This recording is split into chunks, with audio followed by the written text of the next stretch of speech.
I'd like to call the meeting to order. Dr. Lenardi. Thank you, President Wisdom, and good evening, everyone. It's nice to see you. There's many things going on in Downingtown on any given spring night, so we had a difficult time selecting a night, so thank you for being here. Our plan today, as you can see up on the screen, is to talk about proposed Downingtown construction. And so while we put together a very large packet and put it out publicly so that you could see it, you may or may not have had a chance to look at it.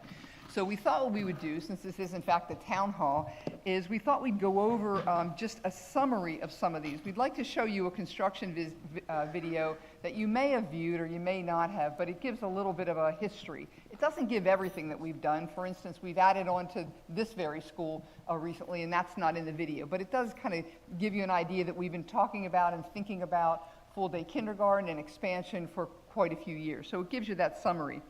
Then what we'd like to do is just summarize a couple examples of feeder patterns, a bit on our demographics, a little bit about the townships and their reaction to the possibility of possibly expanding some schools, and our two most overcrowded schools, and a little bit of spot redistricting there. Again, just to throw out ideas.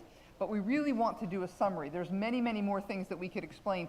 We don't really want to do that because we want to give the bulk of the meeting time for you to come to the microphone and either ask your questions or give your comments. All right, and when you do that, after we go through this piece, we'll turn it over, and at that time I'll ask you to, we'll just go back and forth, and I'll ask you to try and keep your comments brief so that everybody gets a chance to either ask their question. And when you do ask your question, by the way, it'll be a dialogue. So either an administrator or a board member could answer your question if we know the answer, or it could just be a comment. We also have our board secretary here, and people are putting in live questions on electronically, and if we hear from all of you and we have time, we'd like to maybe answer their questions or make some of their comments. So we'll see how far we can go doing that. But again, thank you for being with us this evening. So having said that, we're going to start off with the construction video, and then we'll get right at our summaries. So if we can, let's just put that on.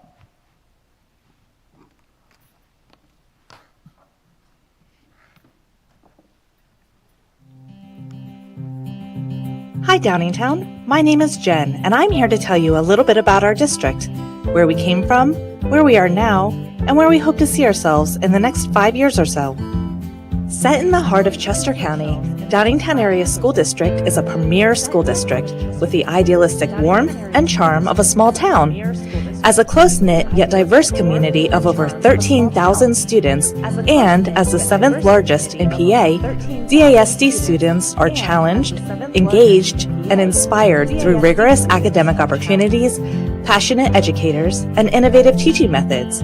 Our school community is made up of more than 13,000 students and nearly 2,000 staff across 10 elementary schools, a 6th grade center, 2 middle schools, 3 high schools, and the Downingtown Cyber Academy. Now, you may have heard some talk about future plans for our district. At our board meetings, our leaders are discussing options for full-day kindergarten, a new 5-6 center, and some possible elementary school projects. While this may seem like a lot of new ideas, these projects have actually been in the works for over a decade. In 2006, DASD's reputation for excellence was attracting more and more families to the district.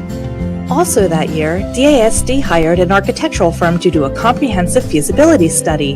This plan dove deep into DASD's unique needs and included a demographic study with enrollment projections and building analysis to create a final, economically focused recommendation to meet the district's future academic and enrollment needs.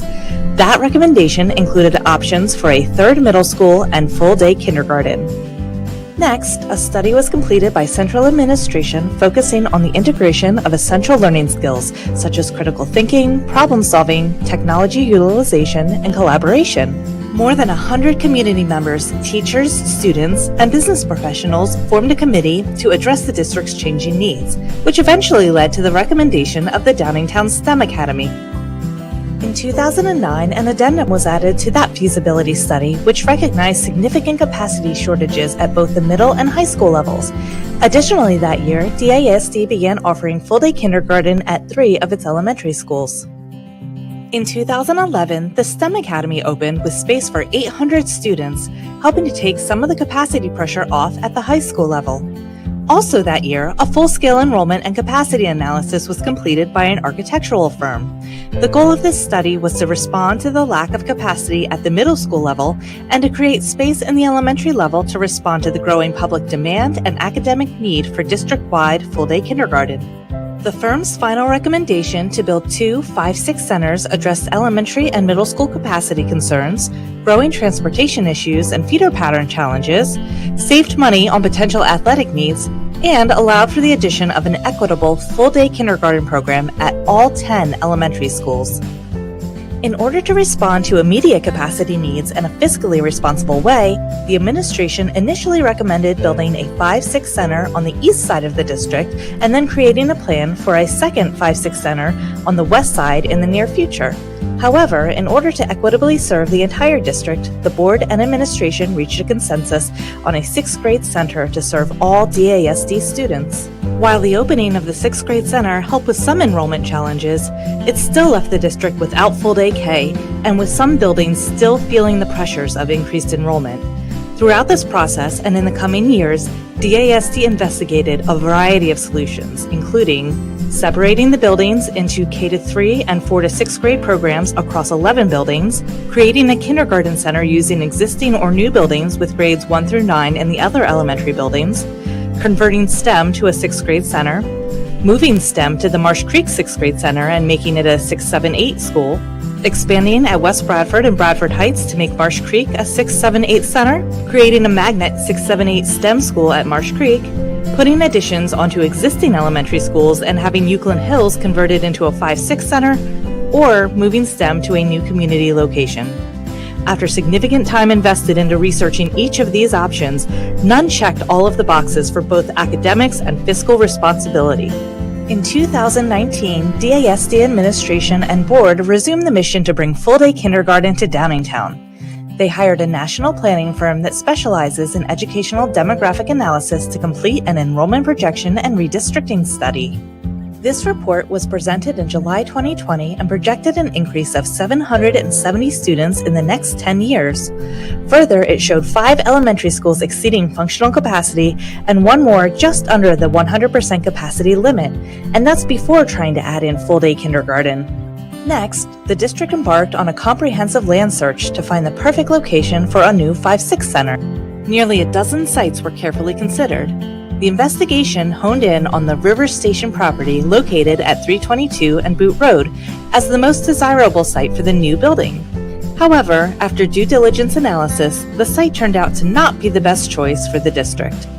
As you can see, the district has been investigating full-day kindergarten and ways to address growing enrollment needs for many years. But why are these topics so important?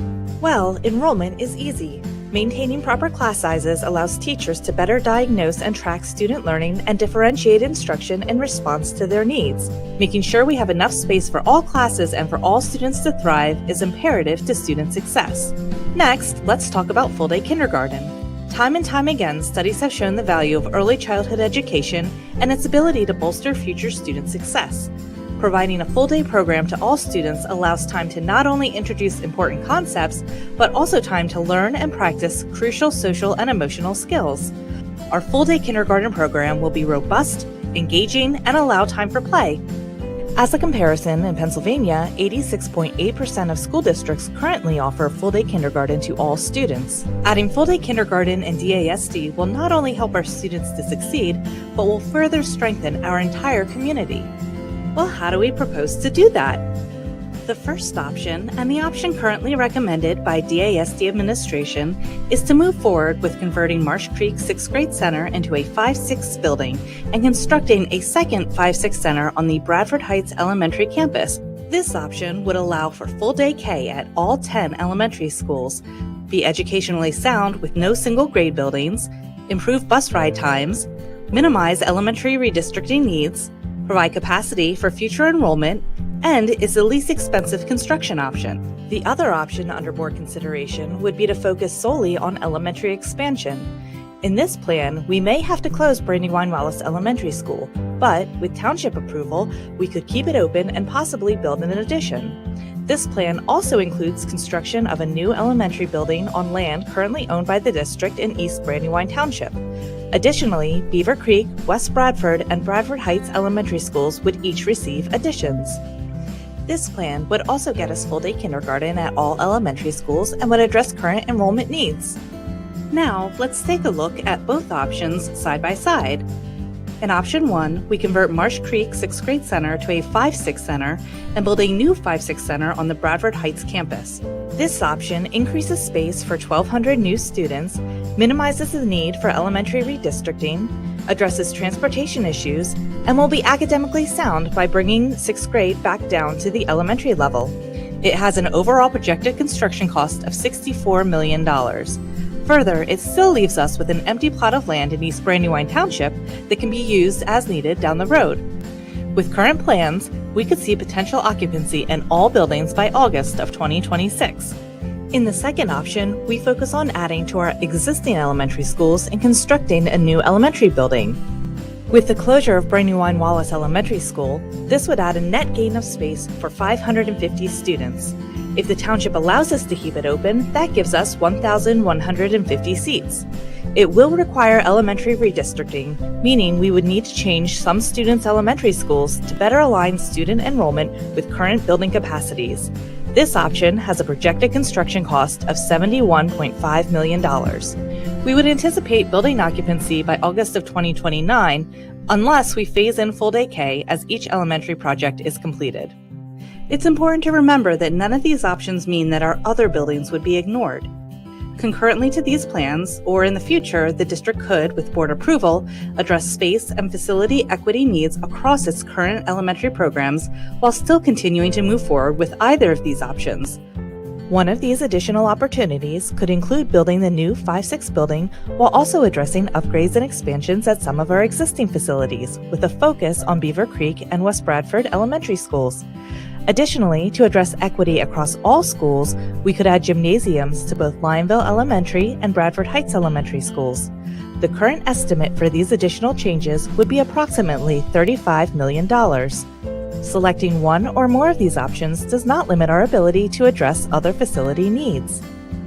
Because past DASD school boards have been financially prudent, DASD currently has a significant fund balance that could be used for all proposed construction.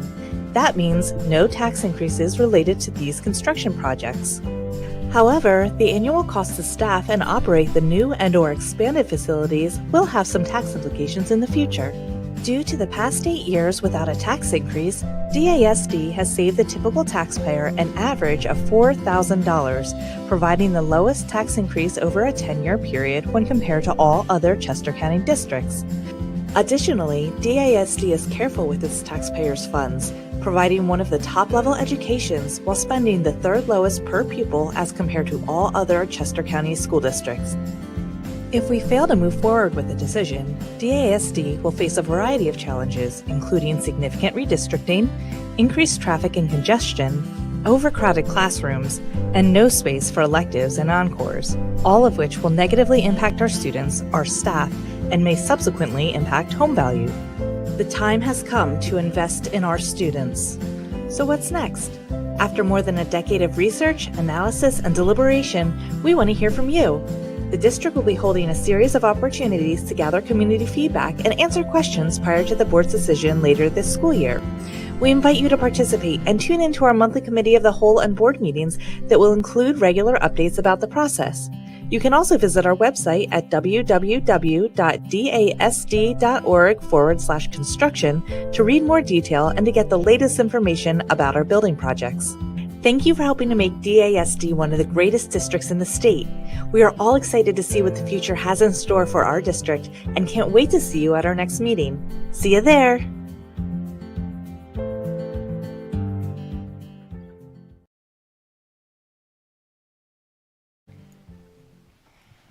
Okay, well, thank you to our communications director for putting together that summary, and I see some former board members in the audience. Thank you for offering some information to that video. All right, if you would, just kind of either jot down your questions, but let us kind of go through this summary, and then we'll open it up. So I'm going to begin this, and as you see on the PowerPoint, this is all of Chester County, and in the blue, you see the Downingtown Area School District, and if you're not used to seeing this picture, we're kind of an hourglass. We're big in the middle, then we get skinny at the borough, and then we get wide again. kind of an unusual looking hourglass, but that's about the best we could make of it. So we just wanted to put us on the map and show you that. Next, I'd like you to stare at this slide, this map really, for a few minutes. So at each of these are our 10 elementary schools. They're each color-coded. And where you see the name of the school, the letters, like where you see Springton Manor, SM, that's where the school's located. So it's not in the middle of the actual elementary boundary. So you see Pickering Valley is on kind of the west side of Pickering, but all that tan is Pickering. The same thing is true of Lineville Elementary. It's blue, it's on one side, but it extends pretty far north and east. Shimona Creek, you can see where the school is located. Euclid Hills is green. East Ward is pink. And then you see on the other side, Brandywine Wallace, and the blue, of course, is Beaver Creek. The white part there is actually Coatesville, so we probably should have all that as Downingtown, but we don't. And so that blue part is kind of bifurcated a little bit, and that's Beaver Creek. And down on our southern end, the purple is Bradford Heights, and the yellow color, of course, is West Bradford. So just kind of etch that map in your mind if you're not used to looking at it, because we're going to use that as to show you the next couple slides. One thing I'd like to show is you see where the red outline is. And this is really the only time I want to talk about our secondary schools. But anything inside of that red area goes to the east side of our district, to middle school and high school, and anything on the left side or the west side of the red goes to the west side. But the reason I'm showing you this is because you can look at 3 schools. One is Springton Manor, and you see part of that goes east and part goes west, and if you're from up there, you certainly know that. Shimona Creek also, if you zero in on Shimona Creek, you also see that some go to the east, some of it is on one side of the boundary line and goes east, the other is on the west side and goes to the west side, and the third school is East Ward. So that's pink, and again, you can see there that the red kind of goes in the middle, and so some goes to the east side and some goes to the west side. So that's the way the boundaries are currently, and we may or may not want to change that, but that's just worth noting. Next slide shows what we call the free and reduced lunch students. So that is the students that have a lower socioeconomic status. And you can see there with our 10 elementaries, 4 are highlighted. They are our Title I schools, and actually they're a little higher than the others. Now, I will tell you, comparatively speaking, it's a wonderful thing to be in Chester County, because there's school districts that have 50, 60, 100% of free and reduced. And you see our numbers there are not nearly significant. But I wanted to point out that there are higher numbers than the other schools. And so some feel as though, well, it would be best to have 2 of those schools go to the west side and 2 of those schools go to the east side, which is what we do now. Again, just food for thought. We don't have to do that. We can do that. Interested in your feedback about that. But I wanted just to point that out. All right, the next slide is where this gets a little significant. So this is a possible feeder pattern. We can do this any way we want. I'm just going to show you 2 feeder patterns just to think about. You see both of those red circles. So the circle around Shimona Creek, that just means that the Marsh Creek, if we turn this into a 5th, 6th center, Marsh Creek is right there. So we just put a circle around Shimona Creek. And the same thing is true of Bradford Heights. If we build a 5, 6 center on the southern end of the district, it would be right next to Bradford Heights. So we just put 2 circles there to give you that location. And they're, of course, near both of those elementary schools. So the blue line, the thick blue line, shows one possibility of the schools that could go to the Bradford Heights 5-6 center, or the new 5-6 center. And so you can see in the little legend the check marks. So the check marks would say that all of Beaver Creek would go there, Bradford Heights would go there, Brandywine Wallace would go there, East Ward, and West Bradford. And what I'm showing you here is that those 5 elementary schools, the boundaries would not change, but those 5 elementary schools would be geographically closest to that 5-6 center. So if we built a 5-6 center, one option would be that they would go there. And then the other schools, Springton Manor, Pickering, Euclid, Lineville Elementary, and Shimona would all go to the Marsh Creek 5-6 center. All right, so they would be closest. Now, that would certainly lessen, nobody would be complaining about their bus rides, and the transportation department would love us for doing this. But that's one way to do it. And I'm not going any further than that, because that just means that that's where they would go to 5-6.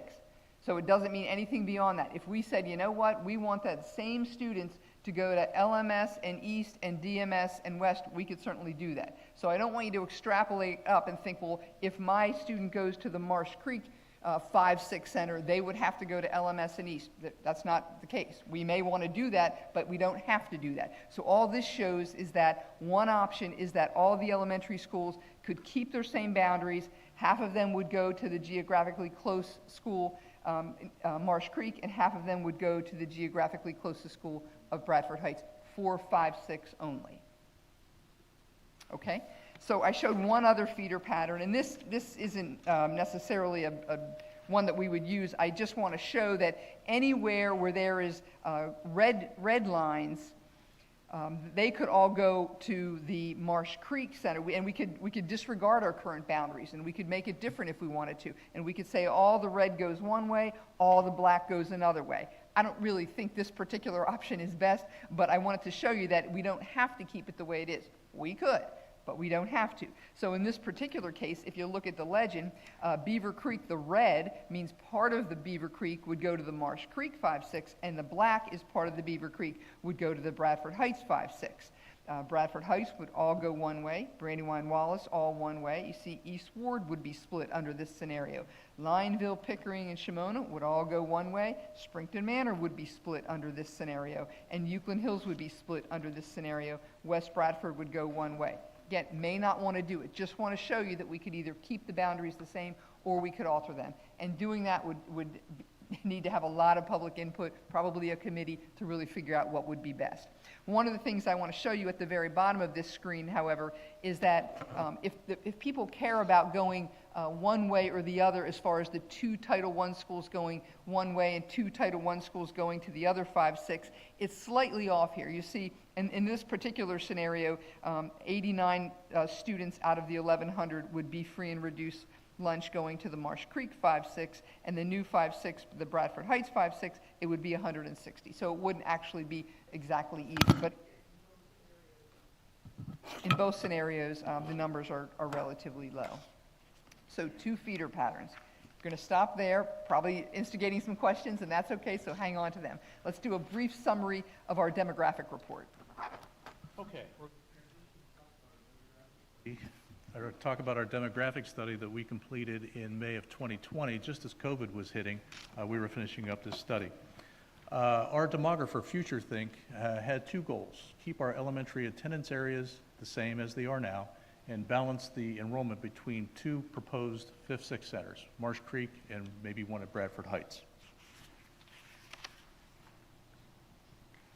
So as we look at the demographer's report, you can see, as Dr. Lenardi said, Beaver Creek, Bradford Heights, Brandywine, Wallace, East Ward, and West Bradford might be one attendance area.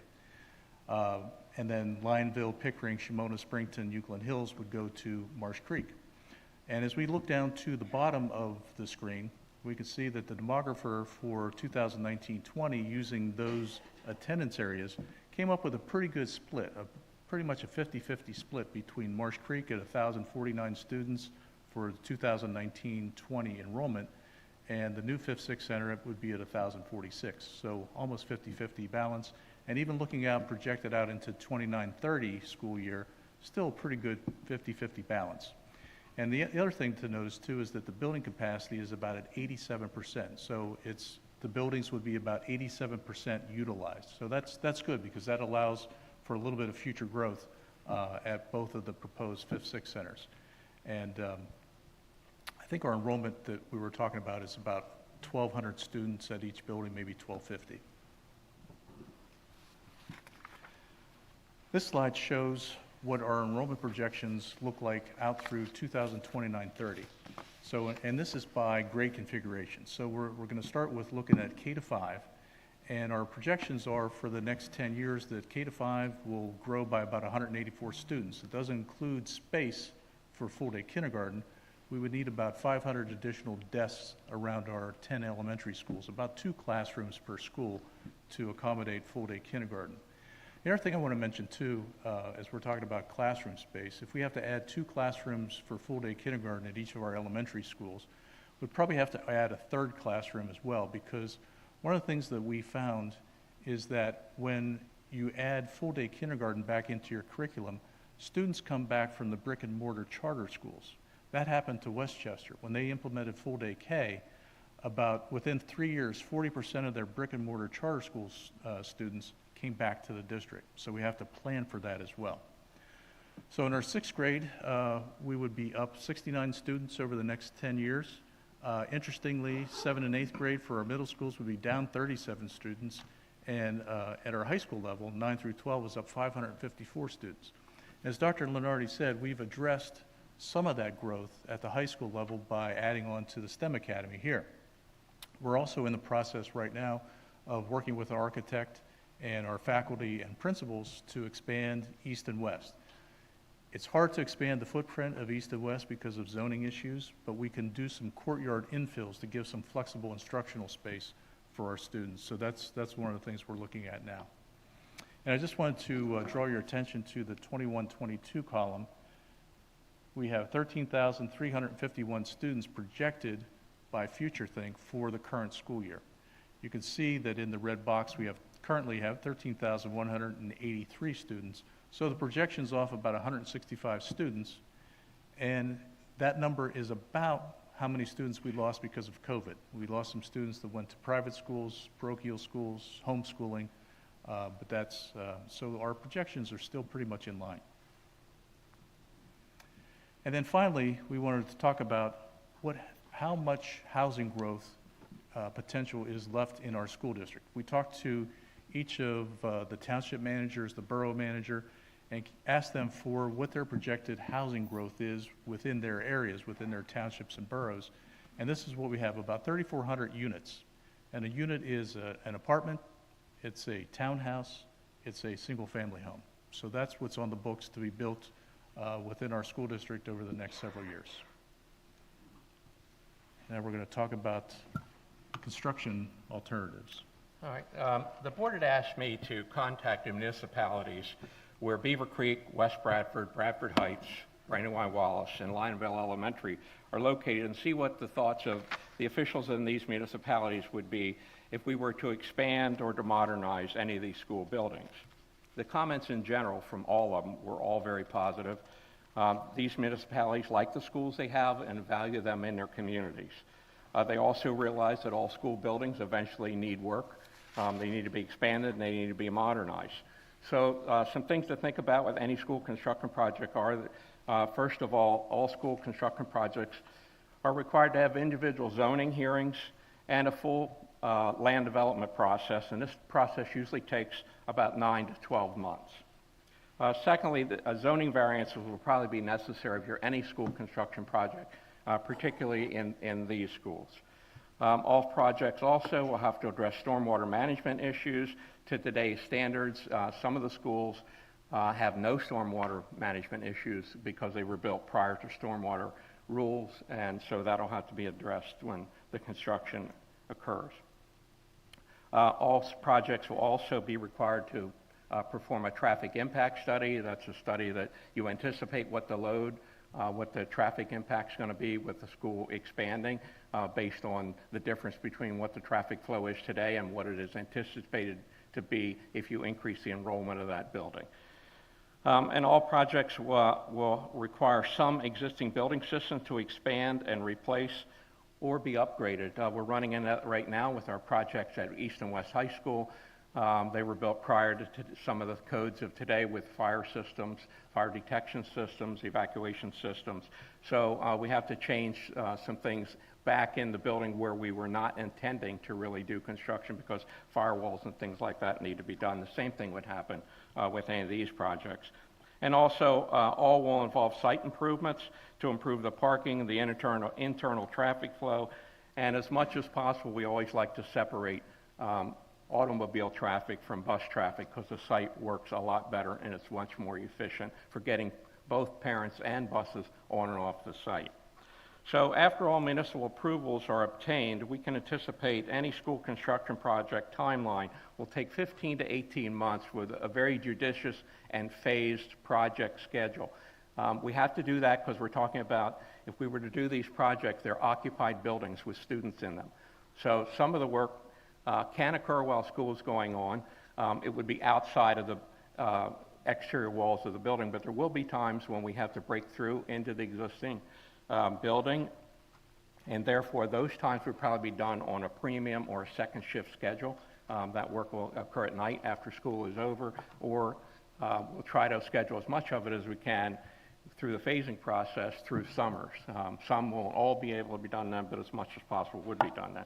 And the last truth, think about with this type, if we were to work on all 5 of these buildings, which is a huge task, this project doing it this way would probably require phasing in of all-day K, because it's just an undaunting task to do this many school construction projects and assume that they would all finish on the same day right before school opens that fall that we plan to implement full-day kindergarten. So there probably have to be a phased-in approach to full-day K. Okay, so the final piece of summary here is to just talk about 2 elementary schools that I'm concerned about. If we did the 5-6, 2 5-6s, and if we, let's just say we use the geographically closest school for 5-6, what would happen is that 5th grade would come out, of course. Every school either has 4 sections or 5 sections of 5th grade.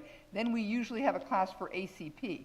So every school would immediately, if we did this, gain 5 or 6 classrooms. We'd be good to go as far as enrollment. We wouldn't have to move anybody. We would be good to go in the elementaries, in the 5-6s, in the 7-8s, and in the high schools with the projects that the board just approved. I'm getting ready to say but. So the but is that my only concern is about West Bradford and Beaver Creek, and I think we'd have to keep our eye on them. Let me mention West Bradford first. They are over capacity now. However, for next year, if we just move ACP, a little bit of a pain, but if we move ACP out and those students, we either take them to East Ward and depending on how many, it may be East Ward and Bradford Heights for ACP. West Bradford has enough room for everybody and we're good to go for another year. We may need to revisit this, likely revisit this next year as students continue to enter, but that we'd be okay. In the case of Beaver Creek, we absolutely have too many new developments going to Beaver Creek, and it continues to increase. So we found 2 that actually go right past East Ward that could go to East Ward. But I know that makes people, it gets their hair on fire because they don't want to do any movement. I understand that. So one idea is that we could, just let me play it out. One idea is that we could move these 2 developments, and High Point is going to continue to get more and more students. That's really why we picked them, even though there's only 7 students. We could move these students to East Ward, and therefore that Beaver Creek would be okay for the following year, and maybe even more than that. But we'd have to keep our eye on Beaver Creek because new developments are coming, of course, in the borough. So we also could do a thing that we've done before, and that is to move students but let 5th grade stay where they are. That would help us a little bit at Beaver Creek. The other option is if people just say, it's too late, we just don't want to do it, we could stay as we are next year. If we did that, what it would mean is that Beaver Creek, it could be fine. It would be pretty crowded, but art and music would be on a cart, and probably, I'm going to say full-day K would need to eat in their classrooms because there would be too many classes for the cafeteria. Not the end of the world. We did it throughout COVID. Or we could even alternate and have different classes, perhaps sometimes eat in their room and sometimes in the cafeteria. So it's doable, but it's crowded. And what I would say to you is definitely as we go into next year, we're going to have the conversation again because there's just too many kids in new developments going there. So we're interested in your feedback about that, but we're in a bit of a crunch with Beaver Creek as more and more students go there, and there's more and more developments going up in the area that is currently Beaver Creek. So they're the 2 schools that we really have our eye on. Now, if right away we pull out, not right away, but if we did 5-6 and we pulled 5 to 6 classrooms out, they would both be good, but I'd still have our eye on them because as the growth happens, they may get overcrowded again. So final slide, I'm going to put this up and I'm going to let it up and then we're going to turn it over to any of your comments or questions. The board came down with 3 ideas. The first one, of course, was to build the 2 5-6s, and at this point, if the board acts relatively soon, that could be full day K in August of 2026. So we could try and do like minimal changes because we know that would be the end game if we did that. And of course, over the years, the administration has recommended that. A second option that was put forth actually by Director Bertoni is maybe don't do 5-6 and just add on to Beaver Creek, Lineville Elementary, Bradford Heights, West Bradford, and as Mr. Lawver said, it would be a miracle for them to get done at the same time because they're all in different municipalities. So there would likely be some sort of a phased-in kindergarten, and also the schools that aren't being enlarged, we'd probably have to move students to these larger schools because they wouldn't be able to fit kindergarten in, all-day kindergarten in with their current enrollments. But that's a second option, just to stay away from 5-6 altogether. And then a third option that came out of the board was maybe we can do what we need to do. We can do a 5-6 at two ends of the district. And the one inequity is that Bradford Heights and Lineville are the only two elementaries that don't have a gymnasium. And what that means is they only have one big common area, which is their cafeteria. So that means everything has to happen in that cafeteria if you eating lunch and doing phys ed and having an assembly, and all the other schools have two large spaces that they can then use for everything. So that's an equitable issue, and honestly, if we built 5-6 on the Bradford Heights campus, it would be very easy and less expensive to put the gym on then. And likewise, we're doing work at East High School, it would be very easy and less expensive to add that gym onto Lineville Elementary at that same time. So just throwing that out from an equity point of view. And then the third piece would be to really look at West Bradford and Beaver Creek to say what do they need, and do they need to be enlarged going forward even with the 5-6 center. And so that would be a third option. So let me just let those options up on the screen. And at this point, President Wisdom, if it's okay with you, I would turn it over to the group and really begin the town hall. And what I would ask is that people just maybe get in a line a few deep at each microphone, and we'll just alternate back and forth. And because I suspect we'll have a lot of comments or questions, if you keep your comments brief, that would just allow more people to talk. And when we're finished here, I'm going to ask our board secretary to give us anything that came in over email that she could either express as a question or as a comment. So having said that, are there any comments or questions, and would you like to come to the microphone, please? All right, guess I get to go first. Just queue up right behind me if you have questions here. First, I just want to say thank you for inviting public comment. I appreciate it. There's certainly a lot to consider. My comment, actually a comment and a question. My comment is expressing concern about anything that would add significant attendance to Bradford Heights. For those of you that don't know, Bradford Heights sits on top of a hill. It's accessed by Romig Road, which is about a mile up from 322, and it's close to the intersection of Glenside Road, which would be more than a mile to come up from a major road. As a resident of the neighborhood directly across the street, I can attest to the traffic congestion that's there now. Pick up, drop off, assemblies, et cetera, parking in through the neighborhoods, et cetera. It's very congested now. So a lot of concern around that, in addition to stormwater and some of the other things that have been mentioned. I've heard, and these may be part of the proposal stage, but some mitigation, that maybe another road cut in from the back of the school, another entrance to Glenside, a four-way stop at Schoolhouse, a light at the bottom of Romig. All of those may help. At the end of the day, the school and the property sit at the top of the hill that's on two rural roads a mile from a major road. So a lot of concern about the traffic. I saw that you mentioned in the do nothing, the traffic was a concern to the board and the administration as well. But I just wanted to give my comment there. And then my question is more around, I think you said, and this is really helpful because I've learned a lot in just listening to, tonight. There's an available space at East Brandywine, or East, right? So my question is more, could you expand on the rationale of if we need space to expand, and we have available land and space to expand, why not use it instead of try to crowd into what we have today? And I understand, well, we can keep that sort of available for future use, but through all the stats, we have a need now for that property. Right. Well, the short answer is that that property is very close to Marsh Creek and very close to Brandywine Wallace. So the long bus rides from the southern end of the district wouldn't be any different. So we'd be putting like let's say we did a 5-6. It'd be a little cramped for 5-6. We could do it, but they'd be right next to each other. So it really wouldn't help the whole long bus ride. Like, we need it to be somewhere away from where Marsh Creek is, if Marsh Creek is one of the 5-6s. So that's the main reason. It's also small. Okay. And we also, I think that there would be some issues relative to traffic on 322 there that we would have to mitigate for sure. Yep. The other thing I wanted to mention, as you kind of go back out from Bradford Heights, you mentioned Boot and 322, very prone to flooding, but there's also high-density housing being put up there now. So that would add to the congestion, and that underpass where the train goes over, That's one way, barely either way. A lot of vehicles, it turns into one car per time. That gets pretty backed up heading into the borough. So again, all of these things, I couldn't imagine tripling the number of students plus parents, faculty, administrators, staff that are going to have to navigate that in and out twice a day on every school day. Yeah, so I do think that the developer that's doing that land, they're going to do some changes to the underpass. I go through there several times a day, so I know it well, but I think it's going to be improved. So that is one thing. One thing that also might help in your Bradford Heights thing, I think we have a slide that just shows what we're thinking about, and we are going to, if we build there, we would alter the traffic pattern significantly. And I don't know, Mr. Mattis or Mr. Lawler, if you'd like to just explain that, because I think it might be helpful for you to hear.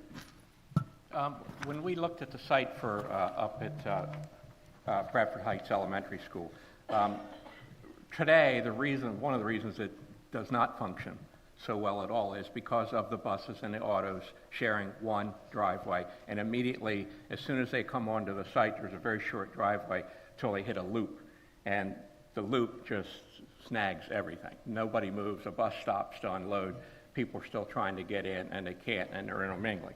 So this design on the far right of the picture up there is a large stacking. That would be an auto entrance or a parent drop-off or pickup to come in on the right side. You could go all the way back to the rear of the property, loop this rear driveway. That would be if you want to pick up or drop off a student at Bradford Heights Elementary. If you have another student or you only have a student for the new building, come back out and then loop into their driveway and drop off at their front door, and then you can come out and exit the same site.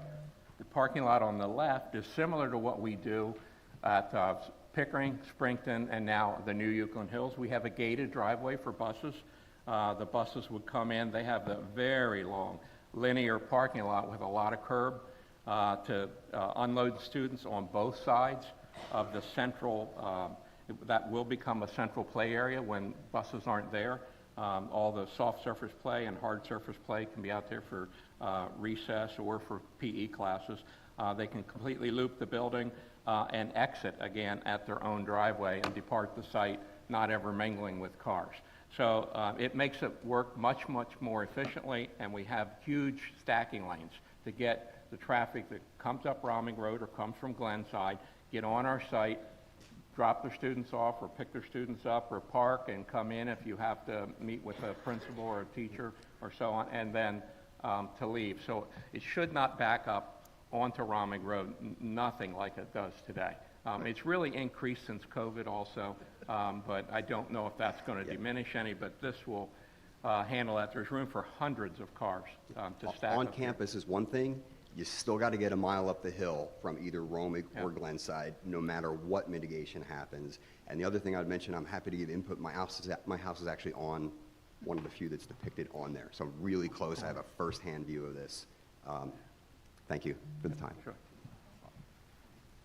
Let's go to the second, Hi, please. hi, yeah. I'd probably just want to stay from the outset. On that same slide? Okay. Yeah, no, I would just say from the outset, I oppose this plan. I would object to it, but I do have questions about the presentation. Is the sixth grade center academically unsound? Because you make a comparison between the two options, and you focus on the fifth and sixth grade center as being academically sound. And I'm just wondering, because I sent my child to the sixth grade center, are you saying that by inference the sixth grade center is unsound or not? Yeah, I think that's a strong inference. I think our teachers and administrators do a terrific job in the sixth grade center. Educationally, it's better to have more than one grade level so that there are leaders in the school, so that teachers and administrators can get to know families, et cetera. So a one center grade level is generally not the best. But also for us, when we're 81 square miles, there's the whole distance piece. But Okay. you know, I certainly wouldn't say it was educationally unsound. Okay, so maybe it's just the way that Yeah. language sound versus unsound is a little too strong. Okay. Will there be no redistricting if the fifth and sixth grade center is imposed? I mean, is that what you're saying when because part of that comparison too is, it seems like you're saying the other option, there may be redistricting or there will be redistricting, but if it's a fifth, sixth grade center, there won't be. Is It that, doesn't have to be. You know, Does when it- I showed those two, like the geographic one that you're closest we could just do that. But we may, you know, when we get input from people, people might say, well, you know, I don't like East Ward splitting or Springton Manor splitting or others. So we could do it, but we wouldn't have to do it. But people shouldn't get the impression that if we go with the 5th, 6th grade center, the second one, that there won't be redistricting, because They could get that impression. They could get that impression. Because I just remember that presentation seemed to give that No, implication. I'm giving that impression. Yeah, you don't have to redistrict, yeah. And do how- not. And then how long? If that's the case, you don't, so how long will that be? Is there a certain time period you've predicted to say there won't be redistricting for X Well- amount of time? Well, or- if we did the geographically closest one, and we put 2 5 6s in, we could just do it that way and not redistrict for the foreseeable future. And I said the but in there is I want to keep my eye on, or we need to keep our eye on Beaver Creek and West Bradford to make sure that even with the additional classrooms, they don't expand beyond that. So they're the two that and I really think Beaver Creek is probably more so than West Bradford. Okay. So that would be the only caveat. Okay, and then just one kind of, 2 questions, but here, the presentation kind of gives this timeline and kind of sets forth that there were 2 5th and 6th grade centers kind of always being contemplated. And yet, a 6th grade center was built. I wasn't here whenever that happened, but what happened? Why? Because I don't understand if that was always the plan. Can I answer that? So we 'Cause have I some, was here and on the board. I wasn't here either, but we have some people that I were. was going to say, actually, the way it started was we were looking to make a 3rd middle school because 3 years is ideal. I mean, the minimum. 1 and 2 years, I don't know that there's a whole lot of difference, but that's all anecdotal information. None of us really know. There was supposed to be a 3rd middle school.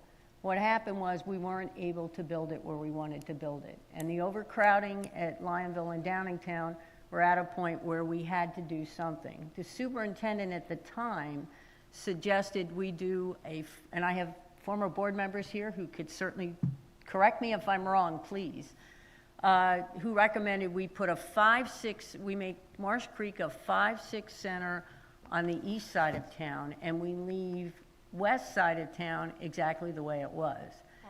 For a while, there was no plan for a second 5-6 center in the near future. The board at the time felt that we didn't want to have 2 different academic programs going on within the district, so that's why the decision was made for a 6th grade center, so that it would be equitable and everybody would be having the same experience. That's kind of, you just answered it right there, because what I was thinking in my own mind was it really just a change of board membership? So was there different priorities, or no? Because that last week, there wasn't. There weren't like other board members saying, this is a 6th grade center, now we got a new bunch of board members and saying, oh, let's create this story. That's not wrong. No. Our former superintendent felt that at some point we would need 2 5-6 centers. So that's where the proposal came from the architects. And But then at the there wasn't time, space, there wasn't and space. actually, Mr. Croft is coming up behind you. I'm sure he'll, May I comment on this, because I was on the board then? And everything I'm Jay done. said- You can No, take no, it. no, no. I'm sorry. Well, no, No, it's just an important point. Why the 6th grade center became a 6th grade center yeah, you can.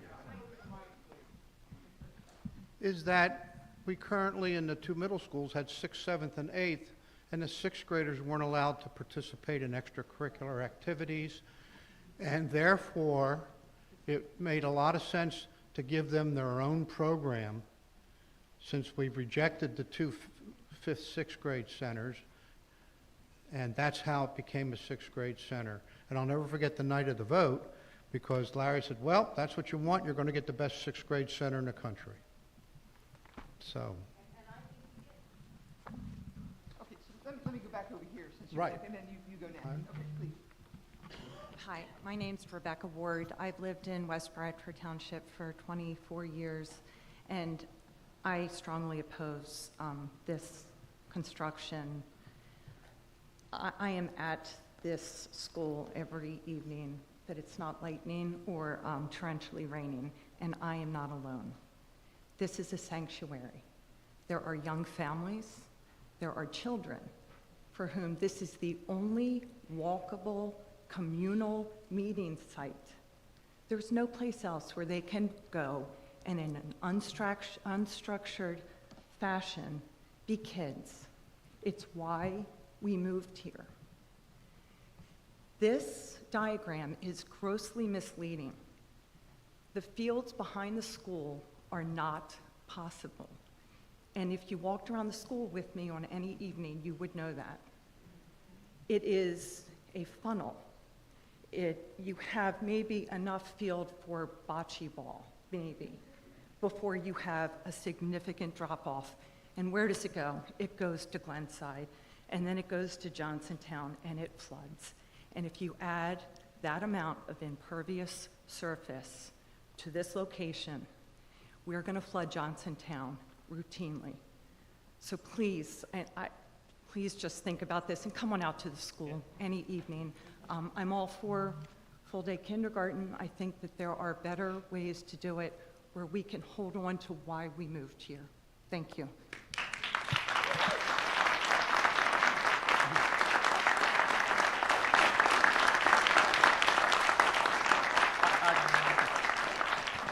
I'll just comment on that. I know that's a big issue. Flooding in Downingtown is on everybody's mind all the time. So we had done some geotesting on the site up there, and we will be required by Pennsylvania DEP and that municipality to infiltrate all our runoff off of the site. No water. Actually, it will improve of how it is today because it was previously built before the new stormwater rules were in place that are in place today. It does have a basin there for that school. It was built in 1992. That was at the infancy of stormwater management. Now it's progressed a lot further.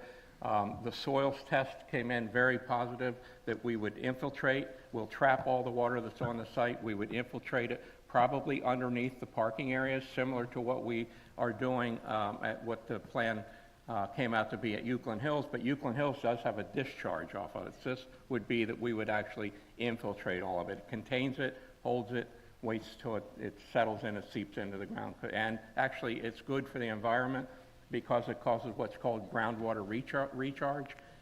It helps all the wetlands and perennial streams keep flowing during the drought times of the year. So it's basically using the ground as a big storage area to abate any flood damage there. Thank you, Doctor. Good evening. My name is Carl Croft, and I reside in East Brandywine Township. I'm a former school board member, serving from December 2011 through December of 2019. During my tenure on the board, I served as vice president from December 2015 to December 2019. In addition, I was chair or vice chair of the Finance Committee for 7 years, chair or vice chair of Facilities for 7 years, and chair or vice chair of Personnel Committee for 5 years, and chairman or chair of the Land Committee for all 8 years. I believe that I speak with some experience and knowledge on the matters before the board. I'm here tonight to urge the board to postpone the decision to build any new school for 2 reasons. The first is that the 3 options presented in both the video and the documents that were online and presented here tonight do not include or consider all the possibilities, and certainly do not include the true costs of constructing and operating a new school building. With that said, this particular slide, and I'm going to deviate from my speech, option 2 may be what I'm referring to or recommending. The second reason is that there'll be a new superintendent in 7 weeks, and the new superintendent deserves the opportunity or the appropriate time to review the options and offer his input, including a 4th option that I'm going to request be studied by the board. Back to the first reason. All the 3 options included in the construction of include a construction of a 5th, 6th grade center or a new elementary school. So the information I got off the web had schools in all 3 options. In option 2, are you including a school or not? Okay. I'm on my speech out. In reviewing the cost of a new school, the board needs to know that the staffing and operations of a new school would be approximately $3 to $3.6 million a year. They outlined some of the costs because you have to have additional personnel from principals, custodians, librarians, guidance counselor, nurses, office staff, et cetera, et cetera. I estimate this based on the personnel that needed to be added when the current sixth grade center was brought online. Approximately 23 to 26 brand-new employees. These are forever costs that the taxpayer will bear. They don't go away. Therefore, I suggest that the district consider a fourth option, which actually is option 2 up there now, and expand the existing elementary schools that were listed, build the gymnasiums, and not build a new school to get your capacity, which you did show in one of the slides would give you your capacity. I'm going to refer to it as option 4.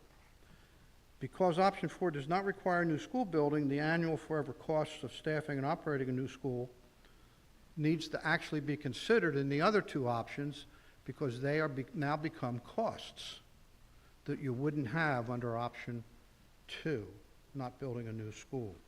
And you can present value it out, you can do whatever you want, but they are truly costs you need to consider, not just the construction costs. You need to consider the ongoing operating costs. I believe these costs will be significantly reduced. You will have some in expanding the other schools, but not to the magnitude of $3.6 million. The expansion discussion presented by the administration did mention the expansion of Brandywine Wallace Elementary. This expansion was not available previously, as mentioned, due to the township's zoning limitation concerning impervious lot coverage, which currently is 12%. East Brandywine Township is completing and updating its comprehensive zoning plan. The Board of Supervisors, which I am vice chair of, have discussed twice in public meetings that the impervious lot coverages will be increased to at least 20% and possibly 25% in the R2 zoning, which Brandywine Wallace is in an R2 zone district. I have the assurance from the other 2 supervisors that they will support the higher impervious coverage. I believe that this would allow the district to have the room to add both classrooms and parking and do and fix a lot of things up there. And find it disappointing that it really was not addressed until tonight as an option. Finally, the proposed location at Bradford Heights had been examined several times by the Land Committee and as an additional school site, and each time was rejected, primarily due to the lack of road infrastructure, which has been mentioned already, and also not being centrally located on the western side, and the difficulty with the Route 322 underpass from the railroad. This is why the 19.6 acre parcel along Horseshoe Pike in East Brandywine Township was purchased in 2019. This leads to my second reason for postponing the important decision. With a new superintendent arriving in 7 weeks, his input would be important. The board has an important fiduciary responsibility to make the best decision for all taxpayers and residents. This includes not only the academics, but also the lasting fiscal impact of their decision. Remember that 70% of our residents have no students in the school system. And also, if you look at the demographics, you will find that the largest group of taxpayers is over 55, age 55. In addition, the three options presented all have a new 5th or 6th grade center or elementary school being constructed. That's not true now with the number 2, but get to my point here. That does not have any new school. My option or my suggestion is not to build a new school, but expand what you have. Remember, it is not your money, the school board's, it's the taxpayers' money. Our school district does not have a revenue problem. We never have in the 20 years I've been associated with it. What we have is an expense problem, and the board controls the expenses. The board can't control the revenues other than a tax rate, but does control the expenses. My final reason for postponing the construction decision is that the administration has used its own selected experts and in-house administrators to prepare the options. The board has a difficult decision with fiduciary responsibilities that will affect the district for a generation. To make an informed decision, I believe it should seek out its own experts to review the estimates and assumptions used to make the various presentations. Remember, every option is based on estimates and assumptions. There's not a true fact in any of it because we don't know what the future will actually be. And we have done this in the past as a school board, brought in outside experts to double check. Thank you.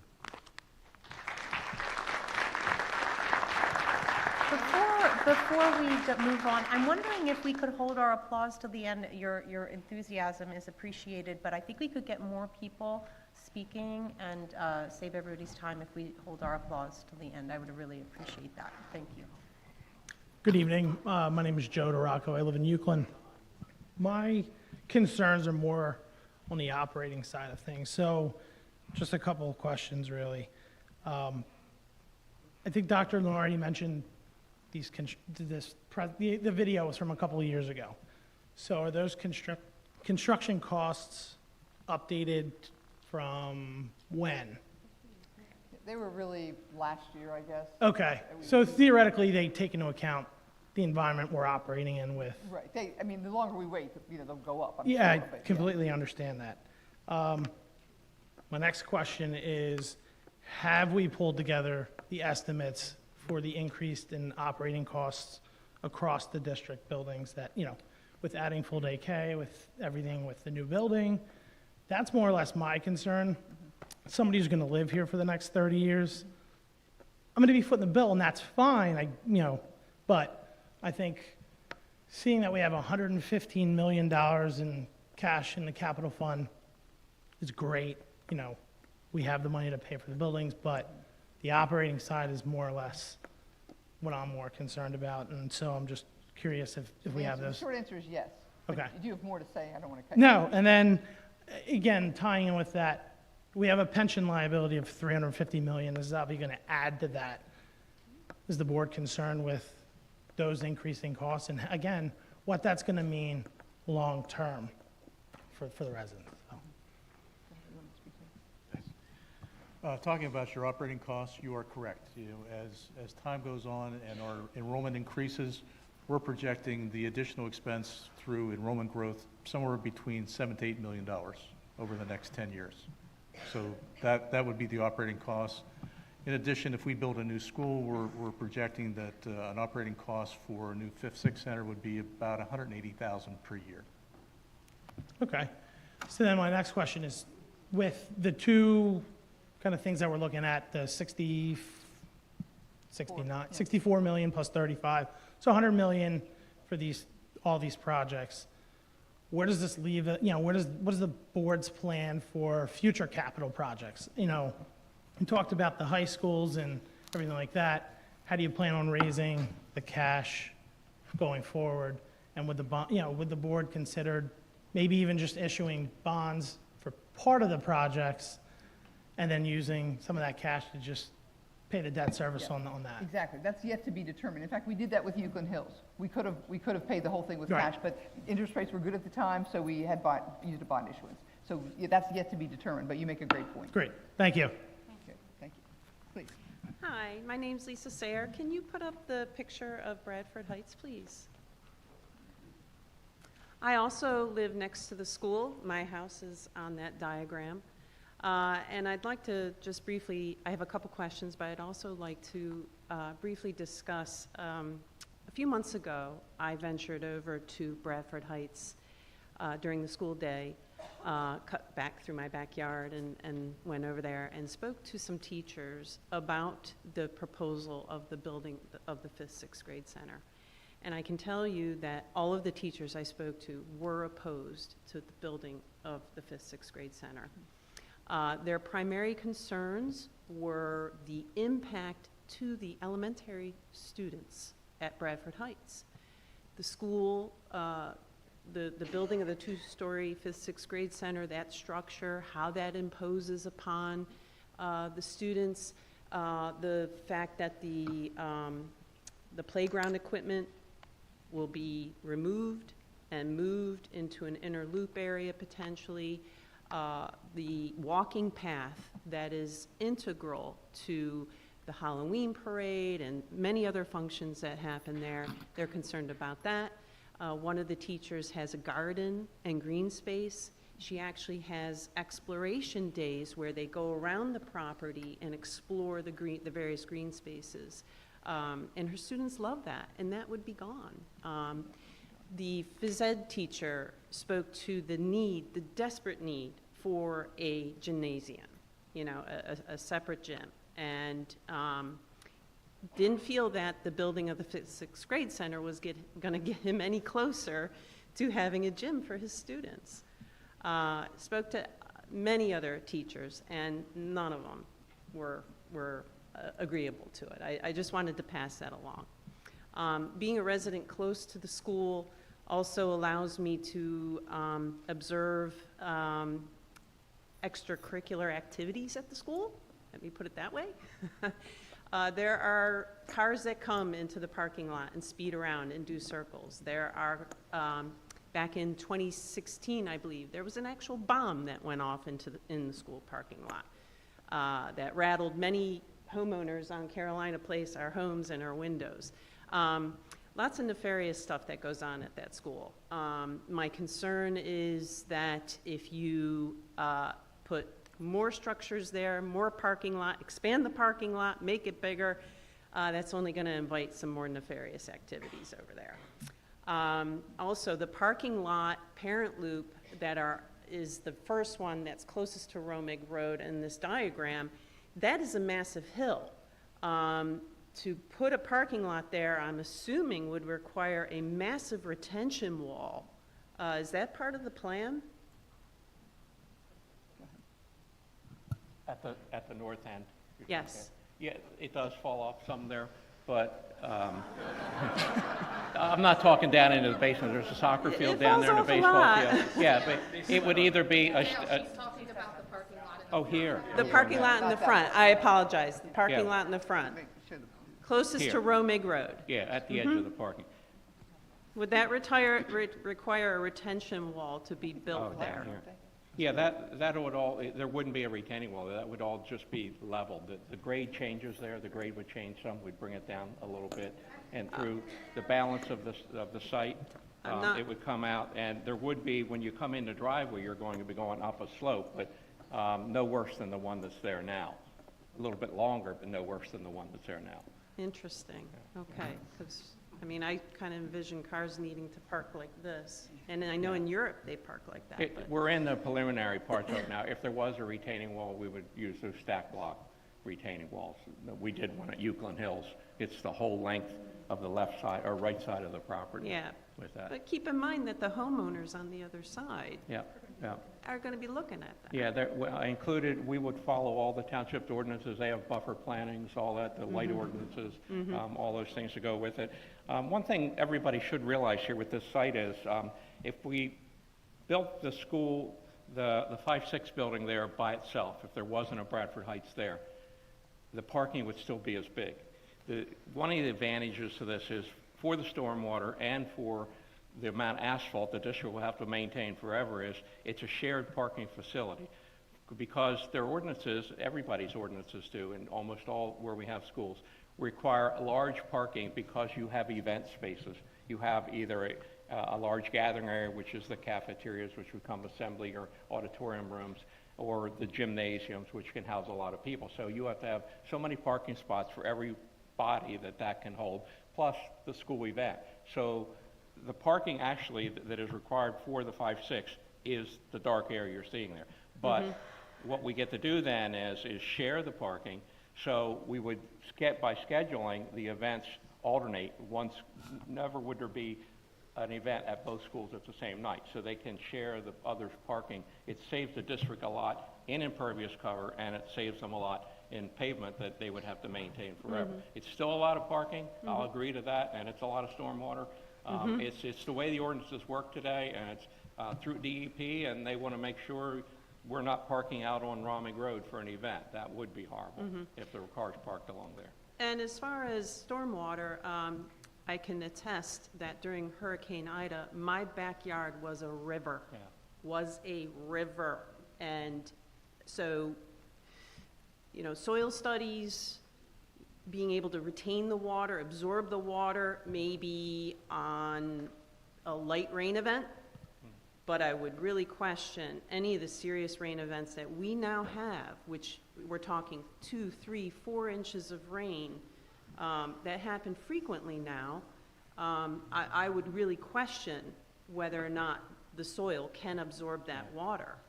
And that leads me into my next question. So obviously, the impervious calculation will be extremely high for this new building. West Bradford Township recently denied a impervious request for a building about half a mile away from Bradford Heights.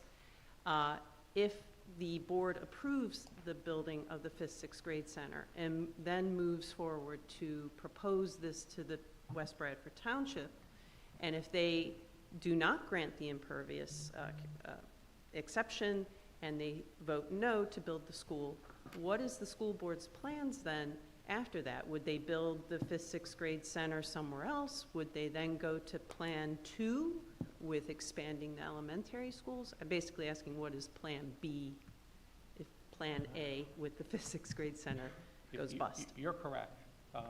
You're 100% correct about the impervious cover. It would require a zoning variance for that. We had met with the township about a year ago, and they preferred that we use an existing site over taking more of their open space. So we're trying to make this work with them to do that, because they really cherish their open space in West Bradford Township. I mean, we pay an extra 0.25% as West Bradford residents For for maintaining. open space maintenance Right. within the township. And I know I value that. Many of us value that in West Bradford Township. That's why we live there. So, yes, you're building a 2-story structure on an existing piece of land, but it still feels like the open space aspect of the school area is being lost. Yeah.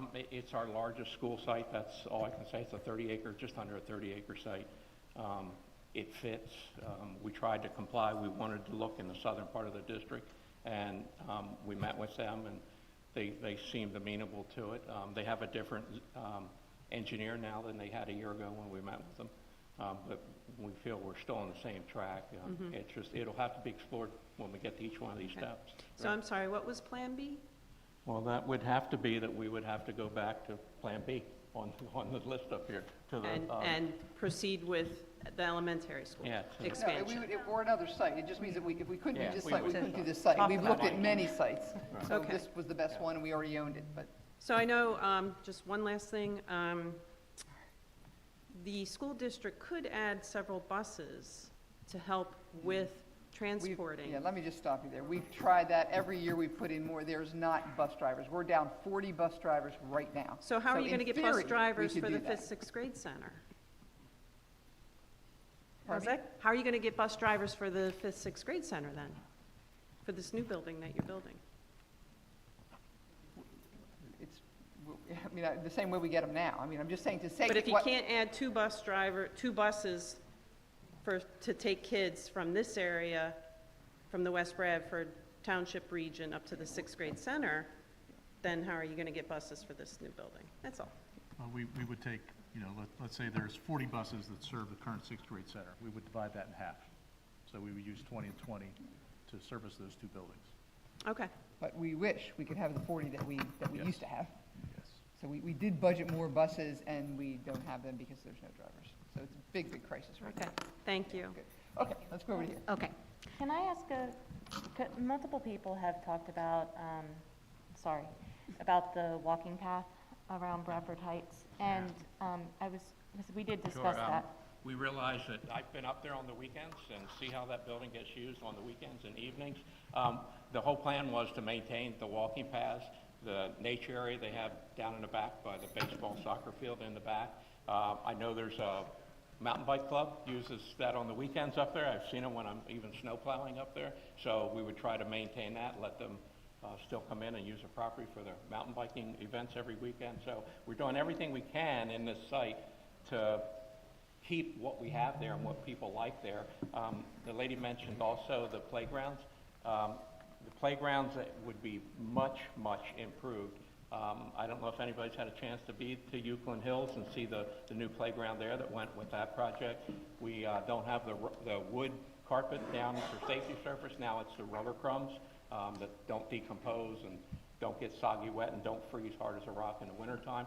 So it'd be a similar thing to that. And we had even talked about inside of this bus loop, since it'll be gated off in the day, we may even put some artificial turf surface down there.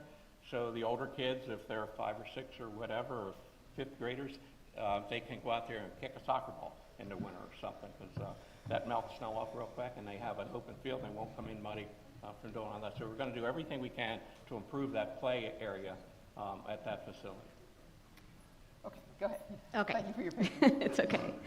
Good evening. My name is Caitlin Bottomley, and I'm a resident of Downingtown Borough. I would ask the board and administration to apply the same logic to the construction of a new 5-6 center as was outlined in the later start times presentation at the last board meeting on May 11th. Dr. Lenardi stated that all options were studied to assess how a major change would, quote, benefit the mental health, physical health, and academic success of secondary students. These same principles should apply to every 5th grader in this district. Removing 5th graders from their familiar neighborhood elementary schools is not grounded in any evidence that this major change would benefit them mentally, physically, or academically. My child walks to school and plays on the playground before school begins every day. She has ties to the community surrounding Beaver Creek that know her and support her.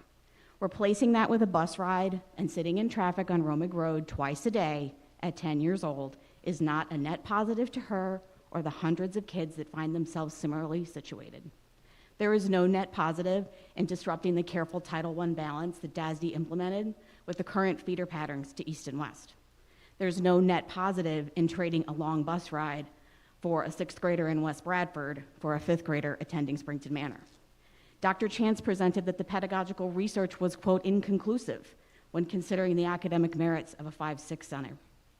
Saying something is not harmful is absolutely not the same thing as saying it's beneficial. The true net positive for our 5th graders and hopefully our future all-day kindergartners is using taxpayer dollars to make major improvements in their existing elementary schools where they are most needed. Certain schools, like Beaver Creek, are beyond functional capacity and have been passed over repeatedly for improvements. The administration's position that major redistricting can be avoided with a 5-6 center seems to be entirely false. You have to look at your own data. You have some schools that sit at 72% capacity with shrinking future projections, and others at 110% capacity with growing future projections. This is unsustainable, and you're going to have to address it regardless of either option. Students at our newer and less dense buildings are in a fundamentally different educational environment than students at the oldest and most dense buildings. For a district making strides in the equity space, we're surely falling short in our elementary facilities. We're falling so short that the administration has not even included the director of DEI to be present at the meeting this evening. So I have one question. Director Bertoni, you have advocated for renovating our current buildings with updates and additions instead of building a new 5-6 center. Could you explain your advocacy in favor of this plan?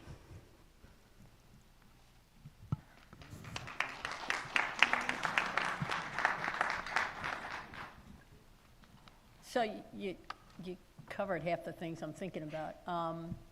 And to digress just a little bit, I've been on the district I've been involved for 25 years. I've been on the board for 15, and I've always tried to think about our students.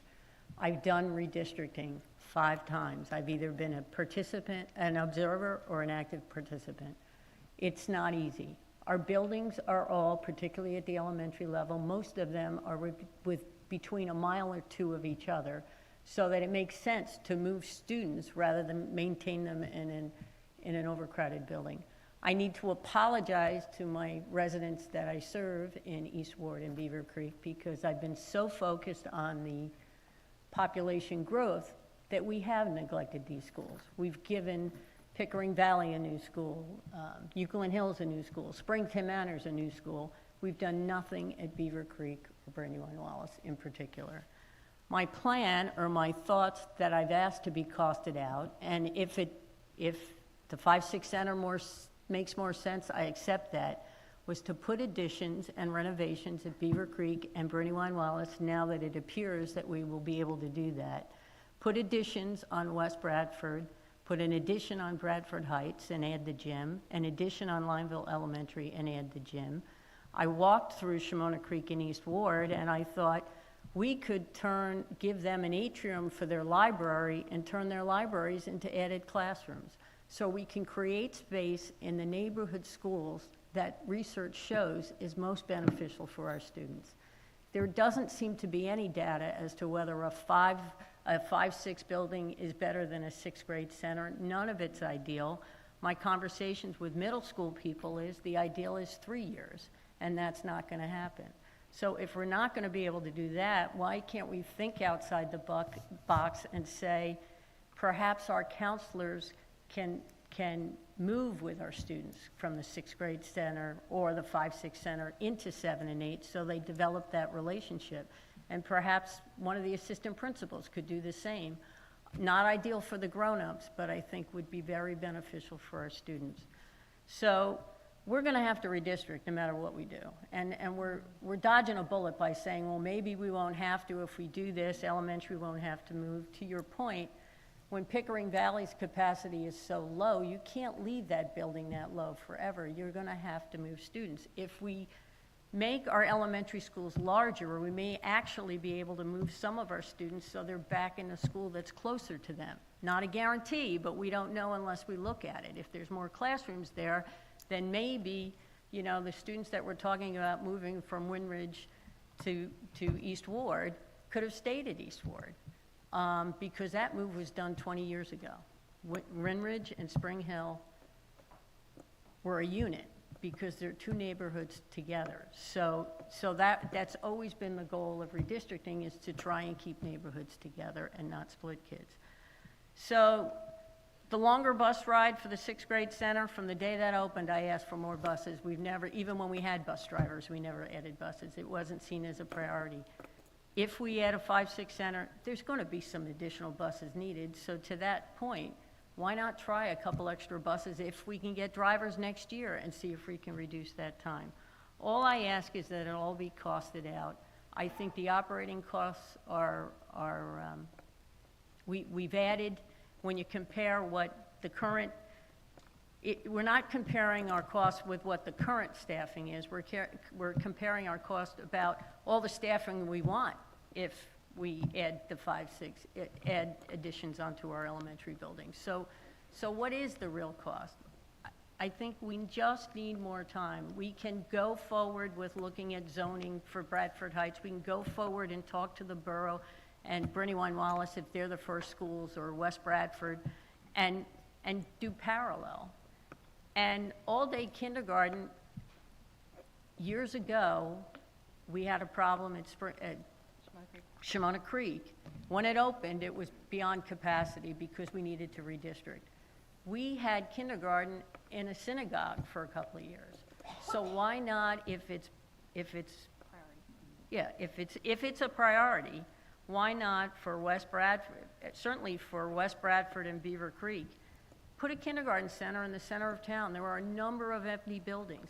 Can we research and see if that's feasible? There's buildings that are right near Kerr Park or by the police station there. We could use that and they'd have play area in the back. We don't need as dramatic a change. We could have kindergarten a year from now, certainly not in September, but perhaps our new superintendent would find a way for us to offer all-day kindergarten and not have to wait till 2026, 27, 28, or 29, because renovations on the buildings, we could still get all-day kindergarten in if we did 2 or 3 renovations projects in a year, like we did with the STEM Academy in Euclid Hills.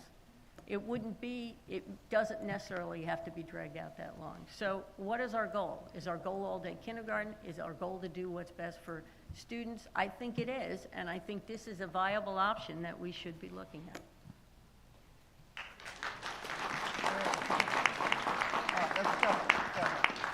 I'm sorry. Can I'm sorry. It's me. It's always me. You're good. I need to just push back a little bit on Director Bertoni's idea that we can get full-day kindergarten into all of our elementary schools next year if we really want to. Could we? Yes. Will it come at a cost to all of our elementary schools? Absolutely. None of our elementary schools have the functional space for full-day kindergarten except for probably Pickering Valley. And here's what I mean. Euclid Hills is a brand new building. Every single classroom is being utilized by teachers who are teaching children. So who's losing a classroom to get full-day kindergarten? Are we putting art on a cart at Euclid Hills, which nobody wants? Are we putting our English language learners and our gifted classes together? Are we moving our reading specialists back out into the hallway? So that's where I need to have these discussions about these additions to the buildings and how does it impact every single one of our buildings? Because that is also very important for equitable learning in all of our schools.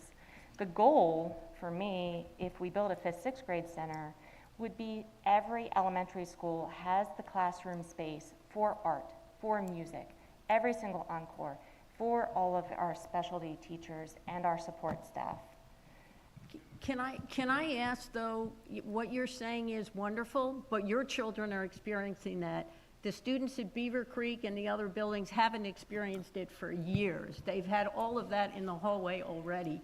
So your plan, while it may eventually get everybody to that spot, is, in my opinion, far too expensive for our taxpayers. Those operating costs, we could utilize our money to fix all our buildings. We are also in a point where Lionville Middle School and Downingtown Middle School were built in 1997. We haven't put a penny into those buildings. Why aren't we looking at taking our facilities and making the best they can be? Because we're not going to have perfection. We don't have the business-based taxes that a school district like Westchester has. So we have to be sensitive to our taxpayers' ability to pay.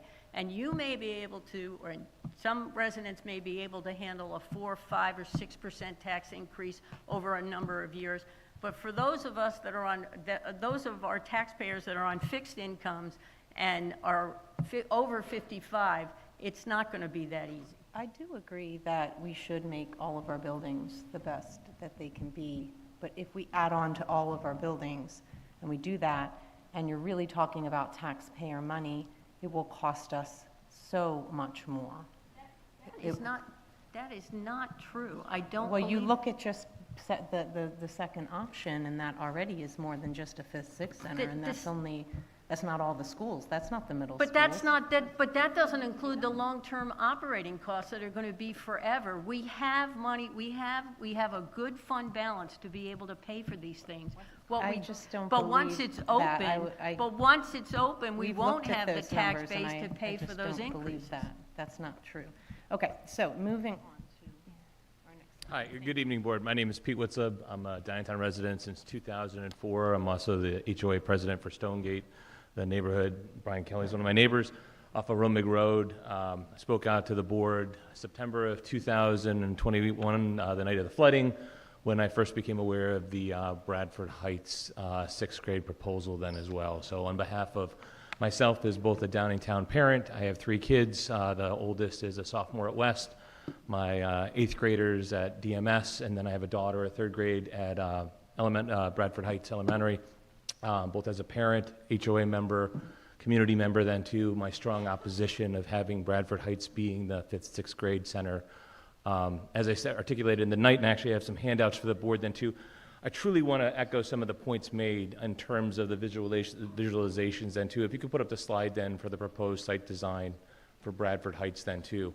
Again, as I spoke out in September of 2021, our neighborhood and the surrounding communities then off of Romig have truly embraced the school. We love the school. We have no problem with the school there. I think it's really sad that your own strategic planning has called out for investments in the school since 2006, and we've yet to realize that. From the spectrum of my oldest graduating to when my daughter will walk through graduation in 3 years from Bradford Heights then to None of those kids have had a dedicated gymnasium. They've made do in that space. That's 15 years of continuous education then, as we sit and debate about investments in our elementary schools, and too, that they'll never fully realize. But I'm here not to advocate about that personally, but to just echo some of the points then too in terms of what you're doing with this site design. So, excuse me, I have some handouts. I don't have enough for everybody. But I want you to see what the playground looks like and what it truly delivers to the school. Again, I volunteer in the school, so does my wife as a homeroom parent. I'm up there every year faithfully as a watchdog then as well then too. This is indicative of a rural, not a rural school district that has 81 acres to cover. This is an urban development right now where kids get to go play in 2 lanes of asphalt, when the schedule allows.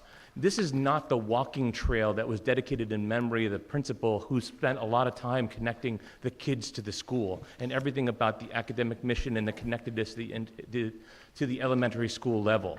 This doesn't show those unusable fields in the back, which are a slope. This doesn't show the number of teachers who have to go out and try to monitor recess in 3 disparate locations, which we all know will never happen. Okay? This doesn't show the traffic that happens right now for the Halloween parade, for graduation, for the parent-teacher conferences, for the art show, for pizza bingo, and anything like that. This is by an architect who sits miles away and has never visited to this school then too. And when you look at the traffic then, is indicative of those events right now. So you're paving over and the impermeable surface and bounded by state roads in Glenside and 322 that have never realized any investments from the state in the 18 years that I've been in here too, and going to essentially destroy not only our neighborhood, but the character of Bradford Heights to the community then as well, to try to force fit this school on an existing plan. I've had the same conversations with Jack Hines of West Bradford. He was more than supportive of DASD being a partner in the Embryville site development, or incorporate that in one of the newer residential projects that are going on in West Bradford. So I think it's quite disingenuous to say this is the only option then in the West Bradford Township that would be attractive to the school then too. So thank you for your time.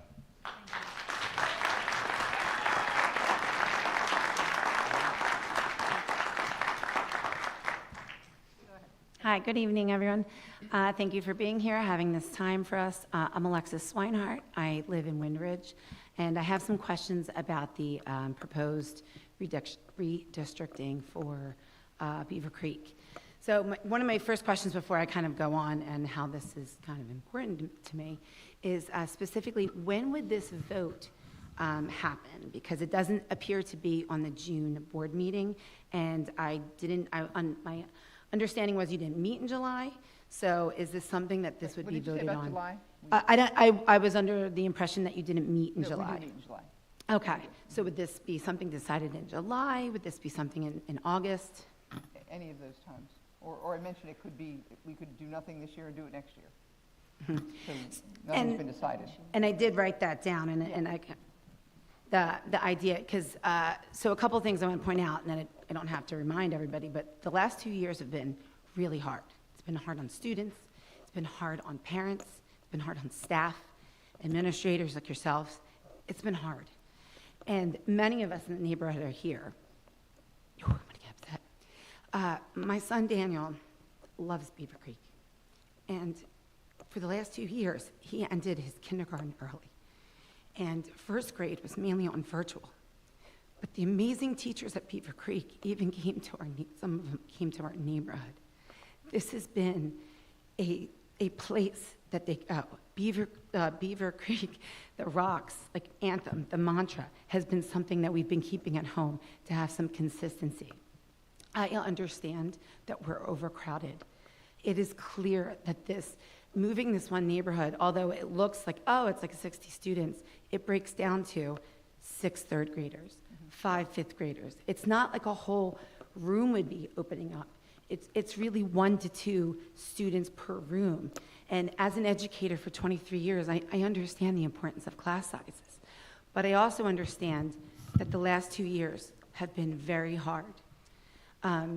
Not knowing in August in 2020 what we were going to do, and then finding out as a working parent whose school district did go back that I have a month to find someone to be with my son when they're virtual.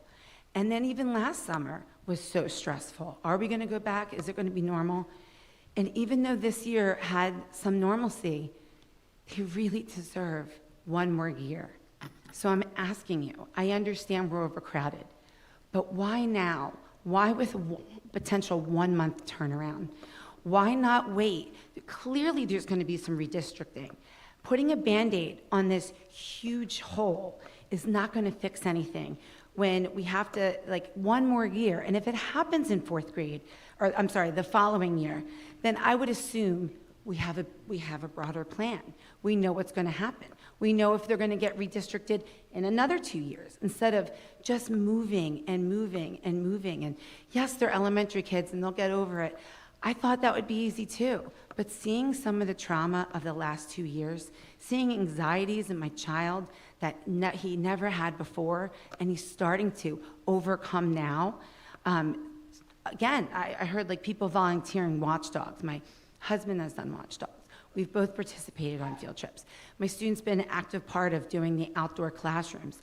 They have been an active part of the school, and letting them have their first field day ever, because he never had one in kindergarten, they're so excited. My younger son, who's a kindergartner, wears all the Beaver Creek material. I mean, they love this school. So again, I understand. We're at a capacity, and redistricting is probably going to happen. But to tell the parents, possibly in July and August, hey, this is going to happen in September, or I'm sorry, the end of August. This is going to create anxiety in our children that we just need one more year to get back to normal. We really need one more year. I'm going to look over my notes because I'm a little shaky. Yeah, and I think I have everything. So I just ask, before things are settled, we don't make any rash decisions for our children. Thank you. Thank you.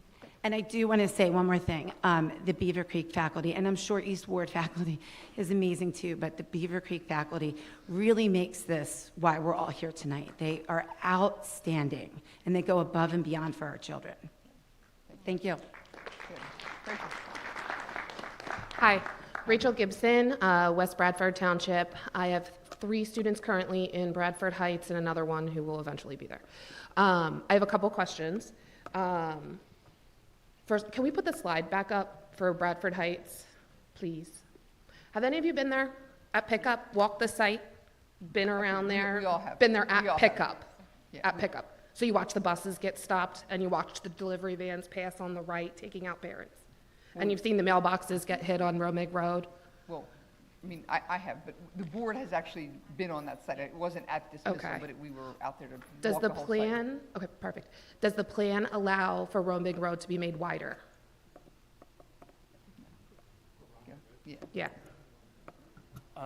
We haven't gotten that far with the township yet, but it could be.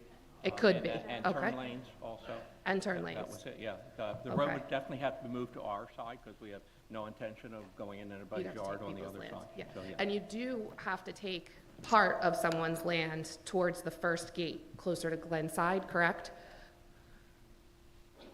There's a piece of the parcel that needs, We don't have to, it would be helpful.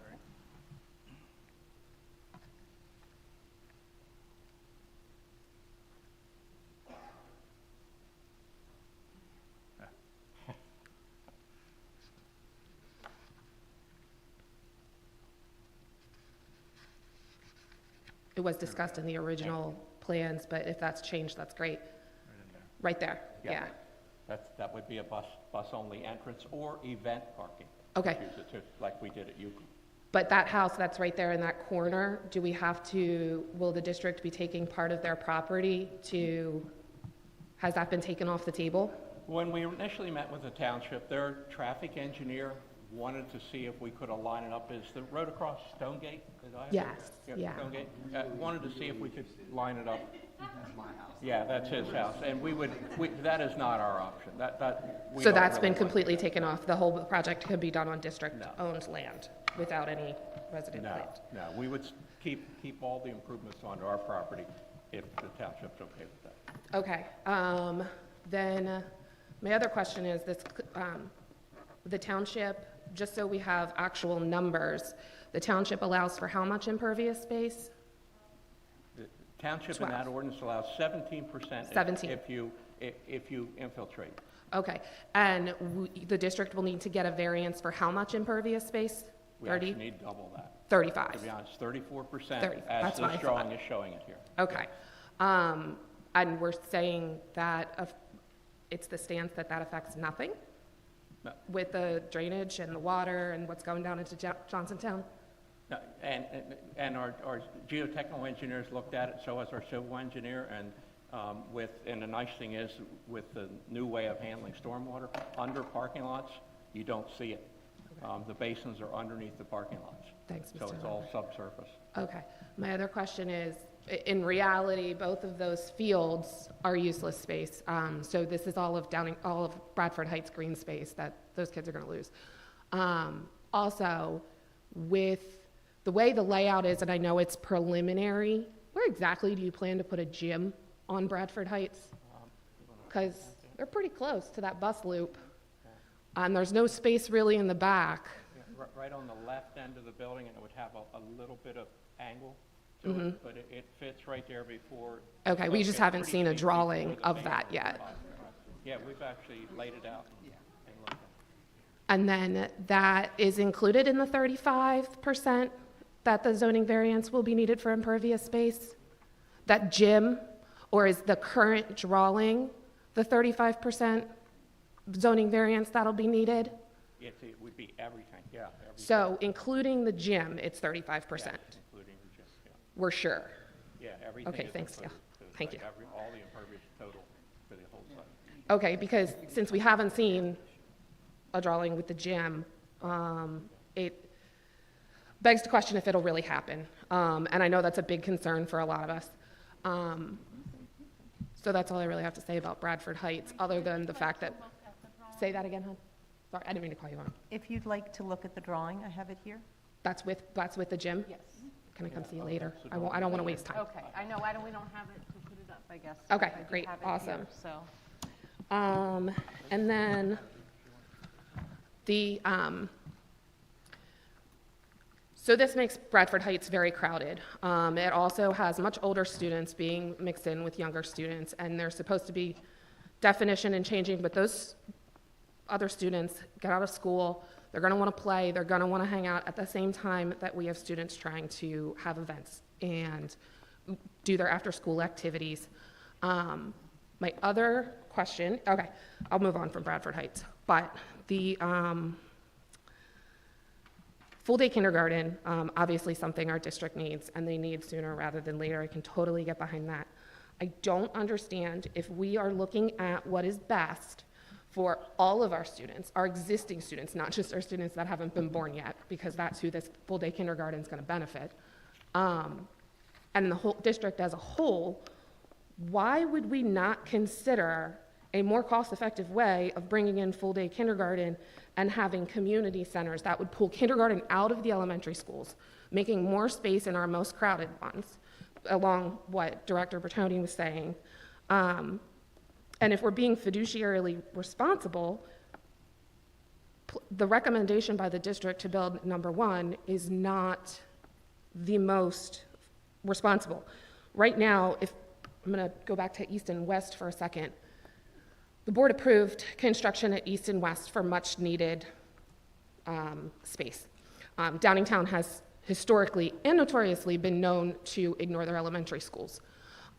Let's note that the only schools that have been updated are on the east side of our district. The west side has been left alone.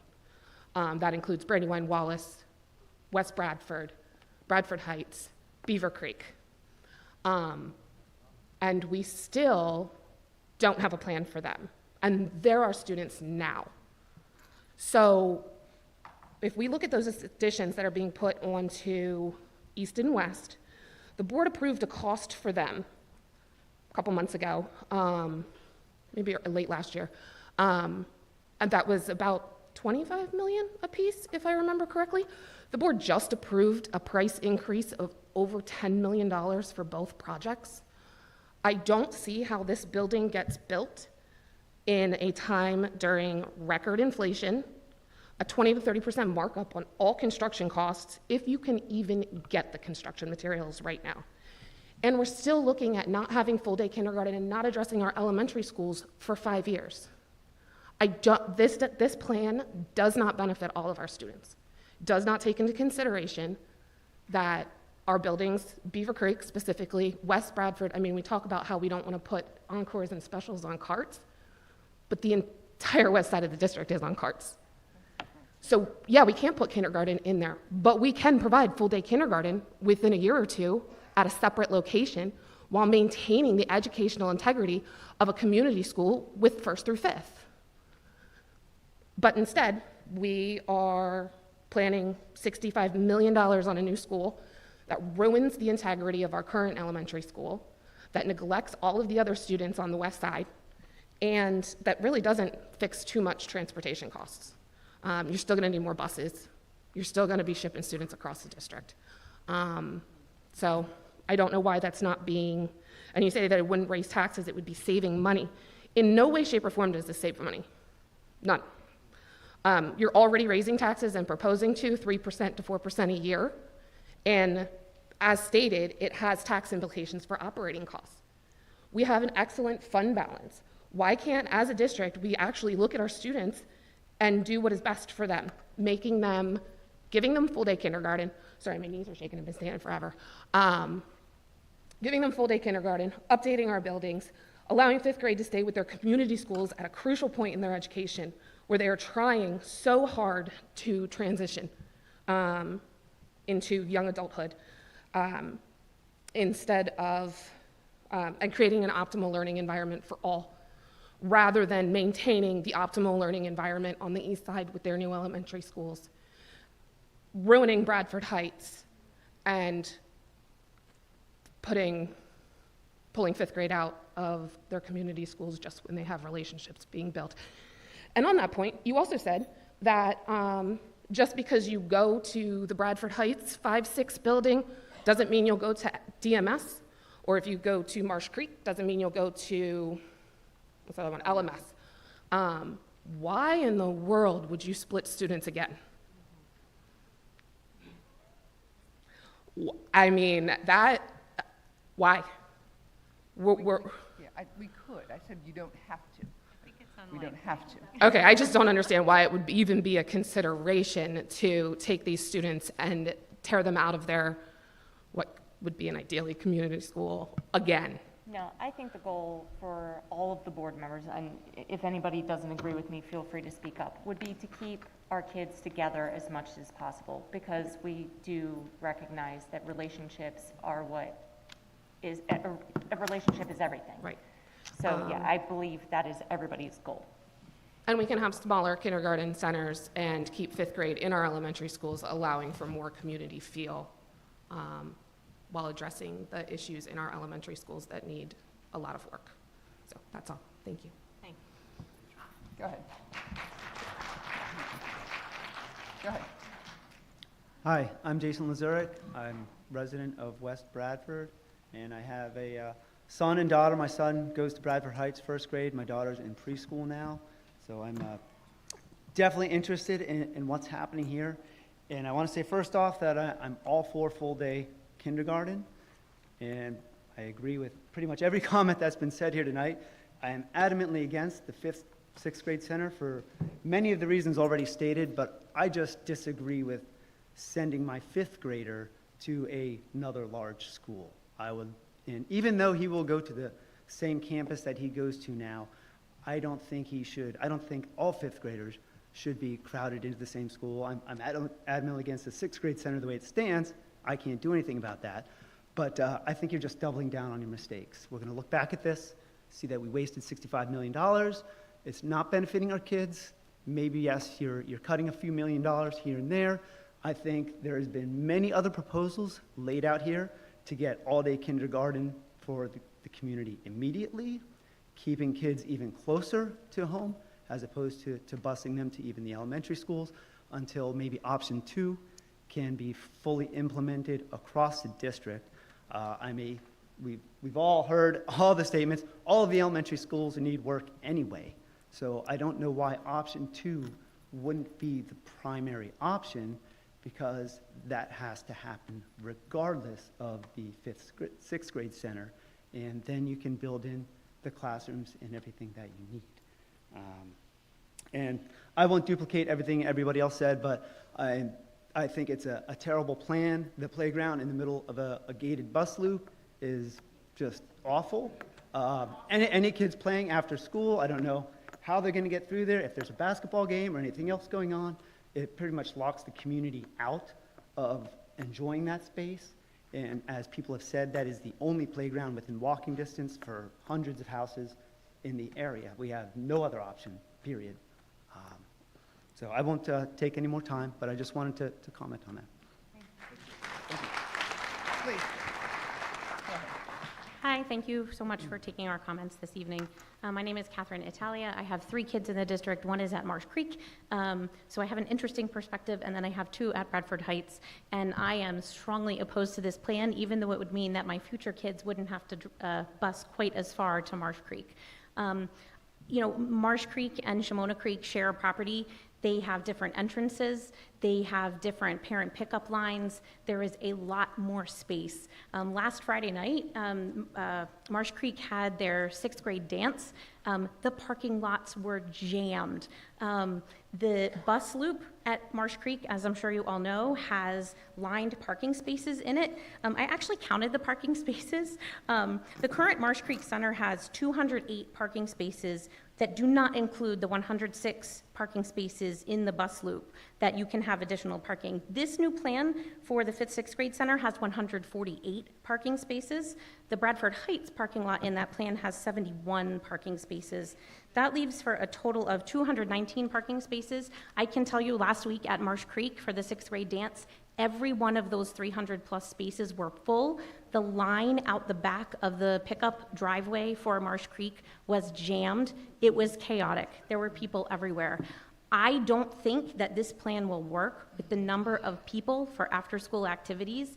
Currently, the Bradford Heights parking lot has 79 parking spots in it, and many teachers park around the parking loop. So even that, the totals seem to me to not work based on the numbers. I think if you look at the 2 campuses, there's a lot more space. In 2 days, my 6th grade daughter is going on a field trip to Shimona Park, I believe, or whatever park is down there. I don't remember exactly what it is. They're going to be walking to the park. You take away all this green space at Bradford Heights, you do not have an equitable situation. You have one school on top of another. I believe the Marsh Creek, Shimona Creek property is approximately 60 to 63 acres. I could be wrong. The Bradford Heights property is less than 30 acres. So you have 2 schools that are supposedly going to be equitable at Marsh Creek and Shimona Creek, and you're going to add what is not going to be equitable by adding a 5th, 6th grade center to the Bradford Heights property. You are also asking 3 Title I schools to come to the Bradford Heights 5th, 6th grade center, which also means that it will not be equitable. I know we're running out of time, and I want to let everyone else speak, so I just have a couple of questions. Actually, you know, when I was talking to my kids, their first question was, what about the playground? Which is funny. And I disagree. It's great to say that this parking lot in the middle of the bus loop will be beautiful and will be new. That is certainly true. I am worried it will not be safe. As a pediatrician, safety is always first on my mind. You can gate the parking lot, but I see loading docks. When are the delivery trucks going to come and unload their deliveries? What will happen then? Will the playground be blocked off at that point? Right now at Marsh Creek, during what they call advisory time, it's kind of like a recess time. The 6th graders go out on the bus loop, which is gated off. If you add that to the 5th, 6th grade center where they have their recess or advisory time, I don't know how everyone will fit in that bus loop area and have the elementary school students have their recess along with the 5th, 6th graders having their advisory time. There's no time, or there's no place to have that. On the weekends, is the bus loop going to be opened or closed? Are cars going to be coming up in and around and parking as they do right now for concerts? Like I said last week for the Marsh Creek dance. That very much concerns me. Not a single other elementary school in the district has a playground within the bus loop. they are all off to the side. That is an absurd plan. I think it raises a lot of safety issues, and I'm very concerned about that. Like I said, I think that that's just not fair, also is not equitable for our students. I have a lot more I could say, but I know there are a lot of people waiting, so I will finish. Those are just some of my thoughts. Thank you. Excuse me, ma'am. Ma'am, I think that she's... I'll just address a couple things about the parking. This plan shows what's required by the ordinance if we share, two schools share and don't have the events in the same evening or weekend. And also the bus loop, yes, it's just like we do for Pickering, Springton, and now Euclid. The bus loop area is used for event parking, and yes, there is playground area out there, and there's play marked on the things, but they park on it for events, because usually we have a custodian when the school event's going on, and he makes sure that no kids are out there when people are coming in to park for the events. It is, I'll say it again, I said it before, stormwater management is very, very expensive. And even if we renovate each of the elementary schools, we're still going to probably add parking, which creates more stormwater, which creates more expenses because you have to manage that stormwater. So we try to keep the impervious surface as low as we possibly can, partially because of the ordinance, but partially because of the cost to build it and the cost to maintain it. So those type of parkings where we share that space is the most efficient, and it works very well. At our buildings, Euclid has used it many, many times. We use the rolled curb there. The township let us do that, so during an event, you can even, on the driveway coming into the bus loop, you can put a wheel up on that rolled curb and a wheel on the pavement, and we hashed it out with parking down through there, and it is double hash, so it works. It's saved a lot of problems with parking and the maintenance of those parking areas. So. And the playgrounds have been very well done. They really came out really nice. The kids really like them. And they got to use them all winter long because they were surrounded by hard surface play. Would you like to get in line and say something? Okay, thank you, ma'am. Okay, go ahead, David. David, Just as another point there, I don't know if you said it. If you did, I apologize, but Marsh Creek is also getting a nature walk from the Ed Foundation, which I don't think can be duplicated over at the other site. So, hi, miss me? Don't answer that. Let's see if my notes have stood up. David Crane, West Pikeland Township. In case you don't know, I was on the board from 2015 till 2021. And some excellent questions here tonight. I had to change my notes about 27 times in the 11 feet I've walked over the last 90 minutes. So hopefully they're in order. The video, I think, was probably where most people in the community, maybe not here tonight, but most people started to see what the construction plans were. And it was a good video. I just want to put out there that it did imply, and maybe people inferred, that the boards going back to the mid-2000s for the last 15 years were for all-day K, which for the most part in that timeline they were not. And another thing that most people don't know is that we do have all-day K for those who are most in need of it, who are assessed. So I believe it's about 180 children, so it's probably somewhere about 20% or so of the population does get all-day K right now. Whether the community wants all-day K or not, that's up to the community as a whole. I think there are important things to remember on how costly it is, because we did talk about staffing for a new 5-6 center, and that is where the cost really comes down. It's the $65 million is a lot of money, but it's the ongoing staffing costs. Do we really want an 18th building in the district? And so last summer, I sat on that side of the table, and we went over a plan. It was much earlier stage than this, but it was the basics of it. Sometime over the summer, Jane Bertoni came up with the idea of adding on to the existing elementaries. And so we convened and came back and presented these plans. And there was one comment that's from another board member, I'm not going to say who, but it stood out in my mind for the last almost year here, is that option one really worked in the short term. And what I got from that, it is short-term thinking. It really does. It gets us to all-day K as fast as possible. But is it the wisest choice? And I think that's what we really have to explore, and what we're trying to explore here. Do we want that 18th building? Yes, it's a lot of money, and I'd like to point out that Jane Bertoni did mention about the middle schools and whether or not we have to add on to them. And, I've seen the middle schools. They do need some work, absolutely. But there was a back and forth that has nothing to do with the options here, whether you do the middle schools or not. That has nothing to do with the costs of these plans outlined. So that's a whole other different thing. But the staffing costs are what it all comes back to. A gentleman earlier asked about the operational costs. I don't know whether he was confusing the two, but the operational cost, yeah, that's the maintenance of the building, the snow plowing, the fields, and working on all of that. That's $150,000 a year, but we're getting several $1 million on the extra staff. We have 17 buildings, 16 schools, and an administrative building. We're going for 18. Do we really need it? In the enrollment study, this is the second year of the enrollment study, and I pointed this out last year that, okay, we had a pandemic, but already 2 years into a 10-year plan, we are way under where the enrollment study said we were going to be. And I believe in the end it was going to be around 850 over the next 10 years increased. Year 2, we're 180 less than we were, than we were expected to have. That's in the second year of a 10-year plan. So is the enrollment study, is that really up to date? Do we need to have them come back in and say, hey, we need to look at this again and say, why are we off by 180 students? Because it can't all be the pandemic. We had a pretty normal year. A lot of kids, but we did, as far as closing, shutdowns. During the pandemic that are slowly coming back. So I don't Slowly, okay, but are they all going to come back? And that's the question.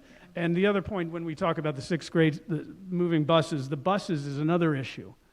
I mean, we can get all the buses we want, but if we can't hire bus drivers, it's a moot point. I don't know that taking 40 buses from Marsh Creek Sixth Grade Center and dividing them up 20-20 is going to solve the problem. It just might be another disaster in the making. And I guess there's been so many great comments here. I'm just going to finish with, my daughter's just graduating 5th grade, and it was brought up before, is a 5th grade student, is it wise to take them out of the elementaries and put them in with 6th graders? It's such an experience in the elementary schools. We just went to the chorus, orchestra, and band concert tonight that was postponed from last week. And it's such a special experience. I don't know that my 10-year-old, she just turned 11, is ready to go into a building, a 5th and 6th center with 6th graders. I just don't know if that's the right thing to do. And I think that's one of the things we need to think about. Again, Dr. Lenardi, I worked with you for years, and I thank you for your time here, but you are moving on. I think it is wise to let the next superintendent, because the next superintendent is going to be in charge of the construction, have them have their say in this as well. And whether or not they agreed to it or not, okay, you've hired them now, they've got a contract, so yeah, they can tell us what they really think, but I think they really have to get into the district and understand the district before this decision is made. And thanks for having this meeting tonight, and good to see you all. Good to see you. Good evening. My name is Pam Pincus, and I have been Bradford Heights neighbor for 18 years. I am a Downingtown parent, and I am also an early intervention inclusion teacher. So I have a lot of thoughts. I'm grateful my neighbors have made a lot of valid points, so I'm going to try and keep it brief so we can do this a little bit more. If you don't mind raising your hands, how many of you actually walked and spent more than, say, 15, 20 minutes at Bradford Heights? Okay, can you raise them a little bit higher so everyone can see? Dr. Leonardi, I know you've been there many times. So I had, and I understand during COVID, I had invited the board and anybody else from the district to come and sit on my deck. You get a great view of the buildup of the traffic every day at drop-off and pickup. People have been great. They let me out of my driveway when they can. They let me in my driveway when they can. Romick Road and Glenside are treacherous roads in bad weather. Glenside suddenly is developing sinkholes. It's not fun.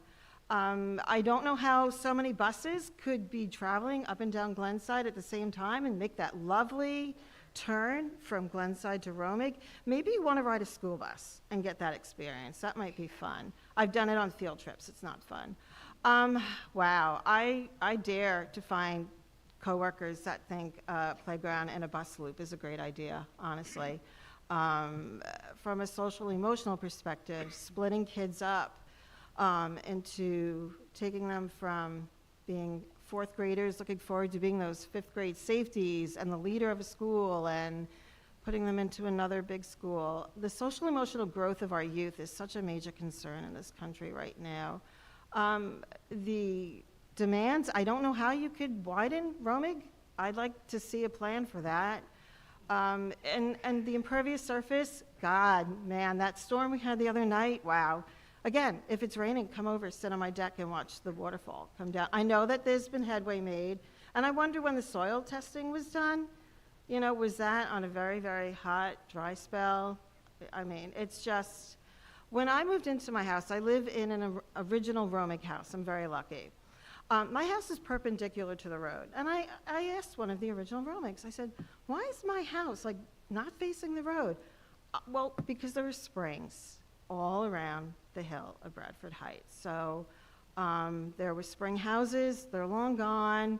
My neighbors, bottom of their property will flood when we get the heavy rain. So, I mean, the maintenance and the financial obligations that are gonna be for that wastewater management, the rain, the overflow, that's crazy. And the parking lot, that is a very popular sledding hill. It's about at least a 45-degree angle. I think my neighbors, we all have been there. I really don't know how you can put a parking lot there. It's just, I'm grateful for the opportunity. I understand during COVID that when I invited everyone to come and, you know, maybe we can have another meeting and maybe it could be at Bradford Heights.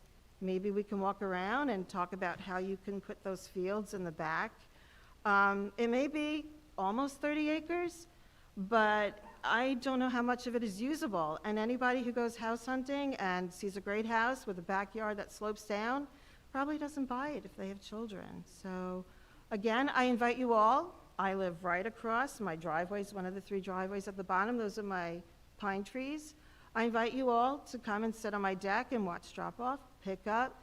Oh, special event parking, come early because you cannot really drive down Romig. The last big event we had, I have pictures and videos, they parked in Stonegate and they parked all the way down Romig. It was a disaster. Oh, and that was, I think it was a rainy night and everything flooded. So again, we are all grateful. We care greatly about our community. We have strong social and emotional connections to elementary schools. Downingtown's a great district. There's no question why people are moving here. The question is, how do we preserve what makes it great? How do we not take these children out of their home schools? When I send my students to their home school, I am so happy to tell the parents, Downingtown has a great transition program. They take integration very seriously and inclusion very seriously. I am proud, a parent, a teacher, a resident of this district. I don't want to lose what makes it great. And I don't know if I speak for everyone, but we were fine at Bradford Heights without a gymnasium. We made it work. I don't think we ever thought, wow, we don't have a gymnasium. So again, I thank you and I invite you, if anybody wants to get my contact info, I will share it. Thank you. Thank you. We're just gonna take whoever is in line right now since we're over our time, and then so hopefully nobody else wanted to get up in line, but we're gonna just finish the people who are in line, and then. Oh, thanks. Thank you. I just have some like 3 or 4 direct questions, and then just like a quick comment. Has there been an actual traffic study done on Romig Road, and when was it actually done? On Romig Road.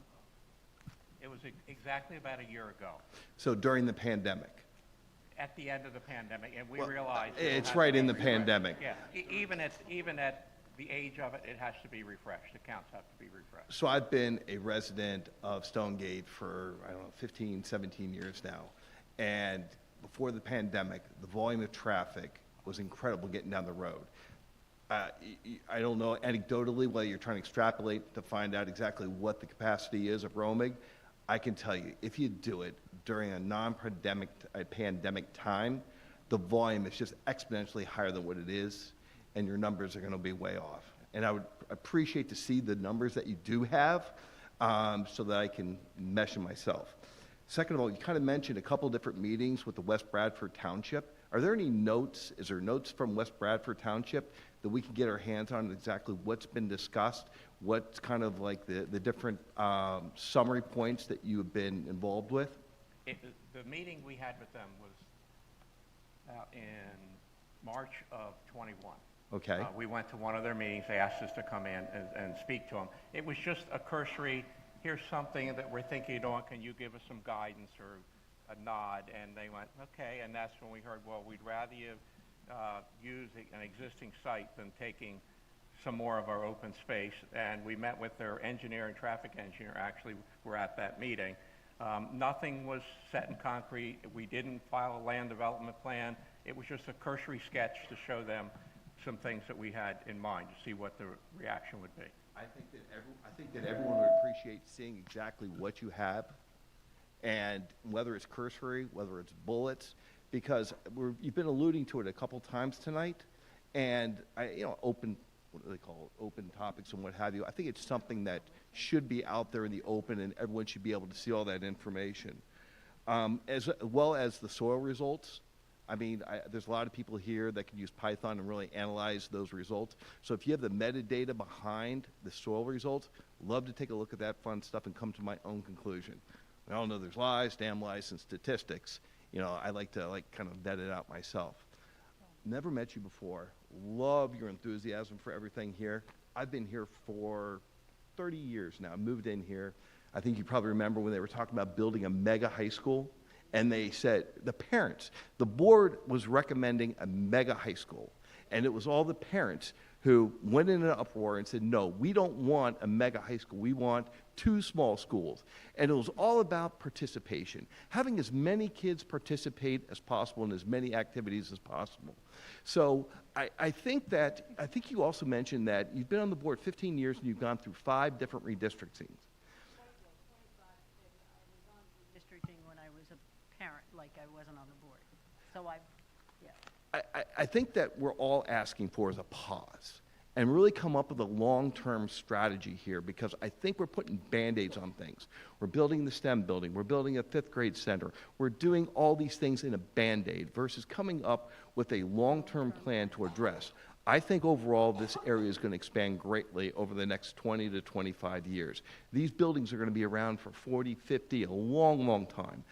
I think we really need to take a more strategic approach to this thing, come up with a long-term solution, and go from there. I appreciate everyone's time, and thanks again. yeah, thank you. Go ahead. Hi, my name is Sharon Sigelko, and I live right up the street from the Bradford Heights property. And first, I'd like to take the opportunity to say thank you for letting us come out and speak today, because clearly we have a room full of people who largely oppose the idea of building another structure on the property that exists there. When you take a look at it, if you think, since you've all been to the Bradford Heights property, you know that there's a limited amount of space there. We know you own the space, but it is a very limited amount of space. When you take a look at the space that Marsh Creek happens to have, and one of the fellow moms mentioned it's about 63 acres, there's a lot of space there where they get to go down to Shimona Creek and they get to do little experiments down there, and things really seem to be very wonderful because of all of that open space. This takes a literal sanctuary, an area that has gardens, an area that has bluebird boxes, where there's a teacher that makes bluebird boxes for the kids at the end of the year to take home so they can watch their own bluebirds come into their yard. There are bald eagles that nest in this area. The actual parking lot area and the playground that is in the middle of the parking lot, having a playground is one thing, but having a place where children's imaginations can run free with forest, with grass, where they can really play and not just sit on a swing or sit on a physical object, but have room to move around and spread around and use their minds to interact with each other, is something that is desperately needed. And when you look at this plan, which frankly, is a terrible plan. I think we can all agree in this room that this is a terrible plan, not just for the children, the elementary school children who will be missing out on the loss of all of that open space, on the neighborhood kids who will be missing out on all of that open space. But the idea that all that greenery is lost, all of those impervious surfaces are going to be built. This is a 28-acre lot compared to the 63-acre lot that Marsh Creek has. Included in that 28 acres are the slopes on the side. So when you take the slopes into consideration, how much acreage are we actually left with here to build all of those structures? There is no greenery left, only structure, which is bad for the flooding issue. It's going to be bad for the traffic issue for all the people coming in, because I don't know how many people have mentioned, I think I heard it mentioned once, there will need to be a traffic light down at the bottom where Romig comes to 322. That is a valley that comes down. People fly greater than 50 miles an hour on both sides, and there would need to be extra signage put on 322 with blinking lights on them to warn people that there's a traffic light here, because when the traffic starts to build up at drop-off and at pickup time, people will crash into each other there. I mean, it is absolutely an accident waiting to happen. Not to mention the fact that there are the potholes on the roads on Glenside coming up the other side.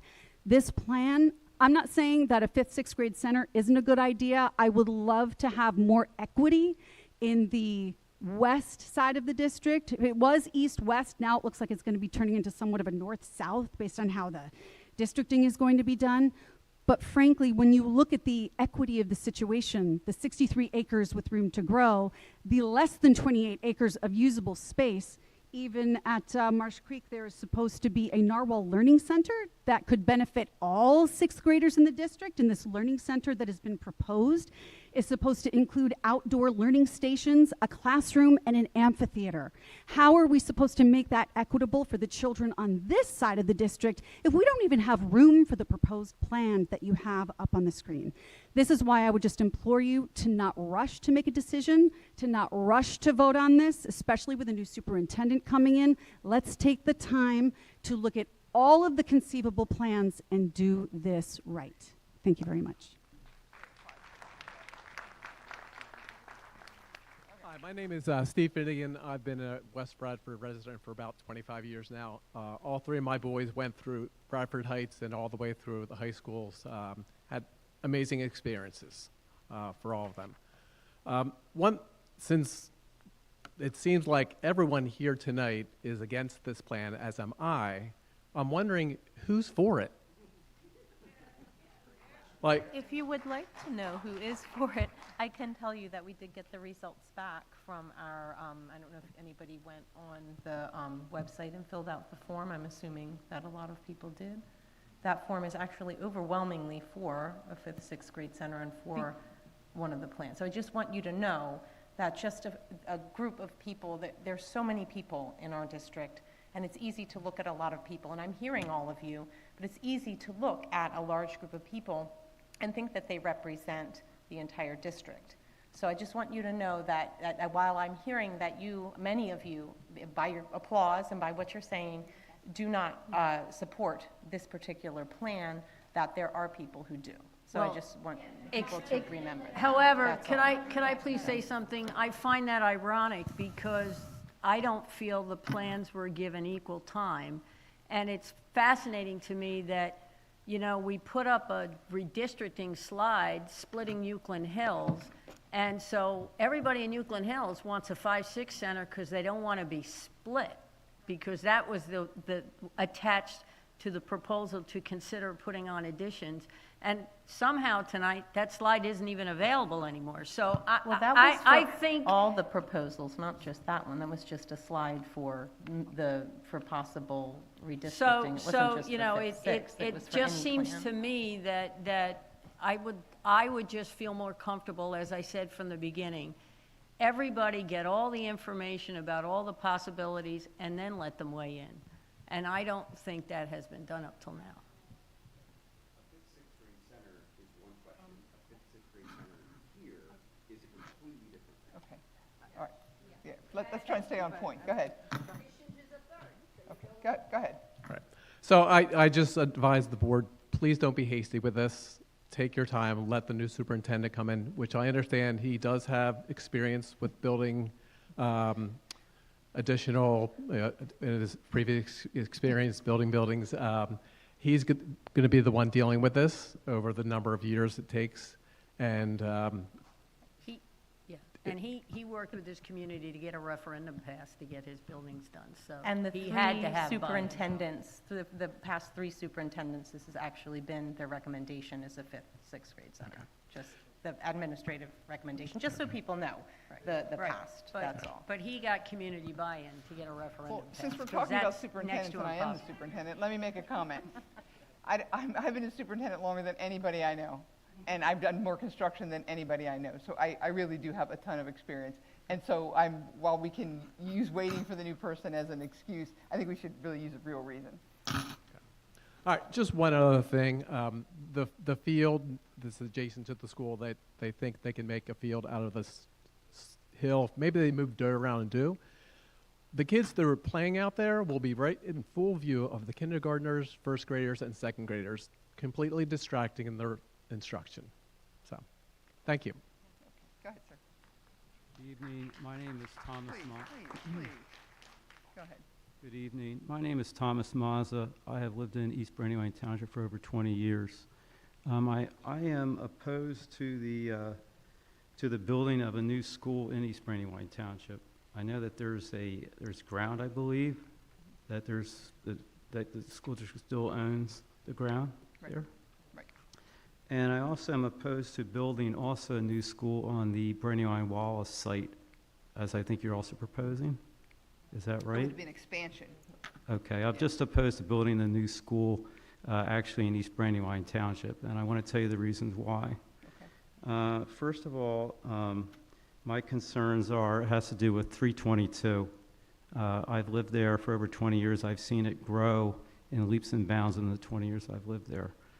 And I'm just concerned that with school buses and more traffic going up there for a new school, it's just going to be it's too much. So that's one thing. The other thing that I was looking at too was I actually live at the intersection of Corner Catch and 322.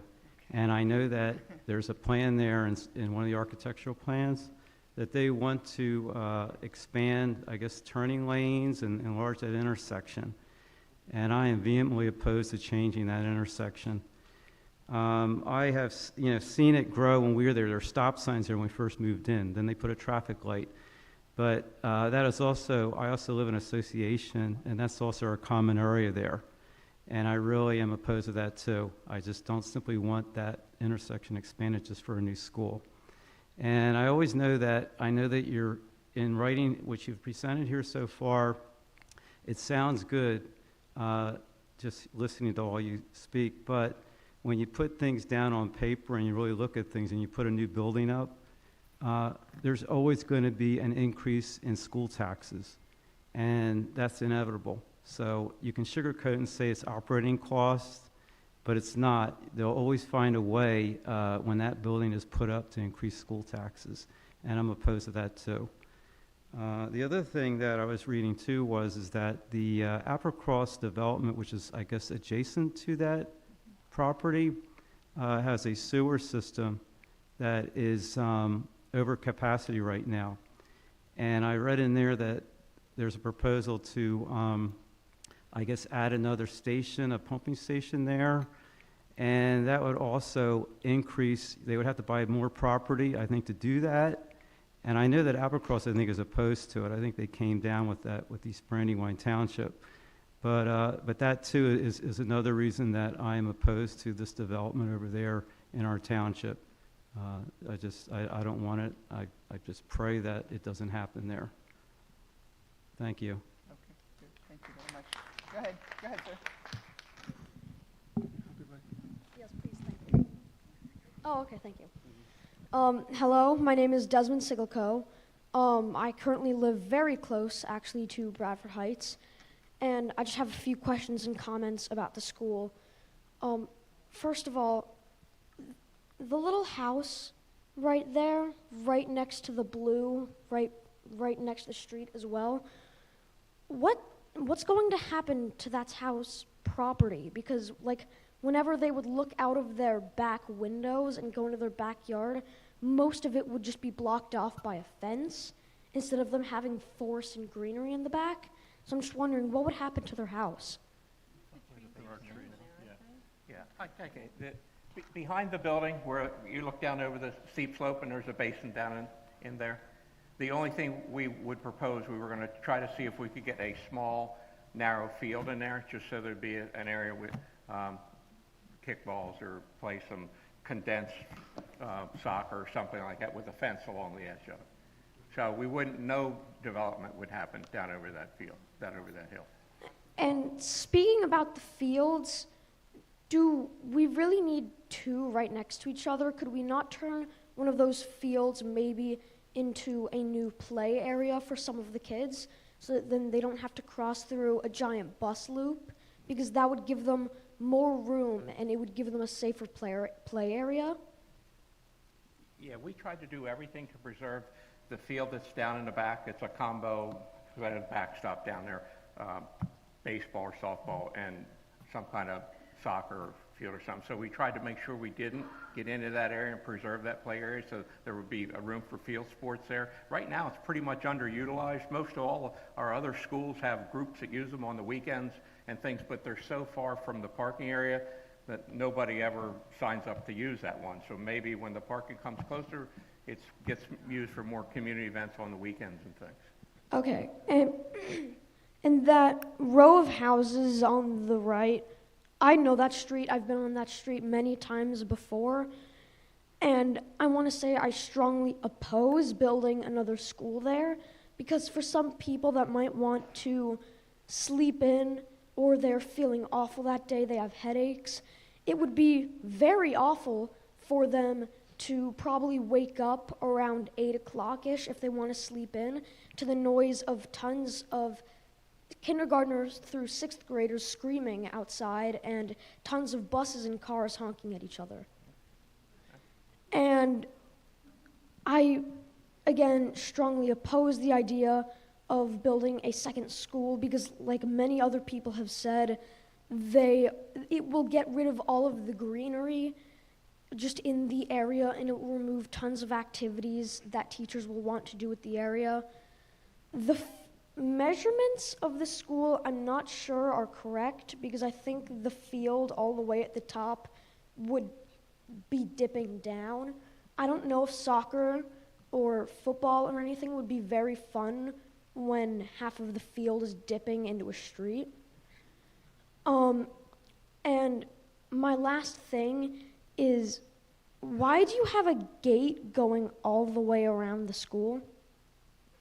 That's showing just that loop driveway is a bus driveway. It would be gated. If you get a chance to have your mom and dad take you up to Euclid Hills and you'll see a similar situation that we do there. There's a gate at the end of the driveway to make sure during the day nobody accidentally drives in that way or tries to come in. They don't realize that's a buses only, so the custodian actually goes out and closes that gate every day, so that's a safe play area for everybody to use because the soft surface play is in the center of that. But it can be opened when the buses come in the morning or go in the afternoon, and it can be open for any event parking that people can park on it. Other than that, in the weekends, the driveway's gated, and everybody's free to use the play surfaces and the play areas that are there all weekend long. Okay, thank you. Could I just ask your name and your teacher's name? Yeah, I'm currently at DMS. I don't go to this school anymore, but my homeroom teacher is Mrs. Davis, and my name is Desmond Sigelco. Thank you. You did a wonderful job. Can I ask a quick follow-up question? Were you asking if the yellow line around the entire project was a fence? It's not. That's just the property line, and then that blue is a setback. So you can't build within that blue area inside of the property line. Go ahead. Hi, my name is Kaylee Sigelco. I am a proud graduate of Bradford Heights Elementary School, class of 2018. And I just had a question. So since the playground is supposed to be in that tiny area in the bus loop, are the kids who play football and soccer and sports during recess, are they going to be all the way on the other side of the school and scattered? And if so, how many teachers' aides are you guys going to need to manhandle all of those kids? And where are you going to get them from?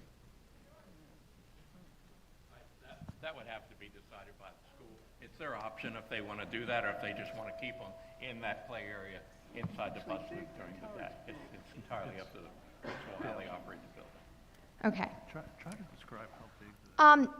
My parents moved here about 11 years ago because they wanted to provide me and my brother Desmond with opportunities.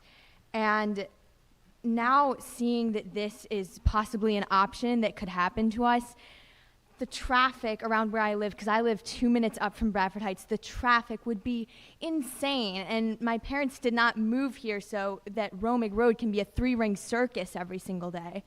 That's not why we moved here, and that's not why we paid what we did for our house, because this was not a thing when we bought our house. And I just think that the traffic would be too insane for anybody to handle.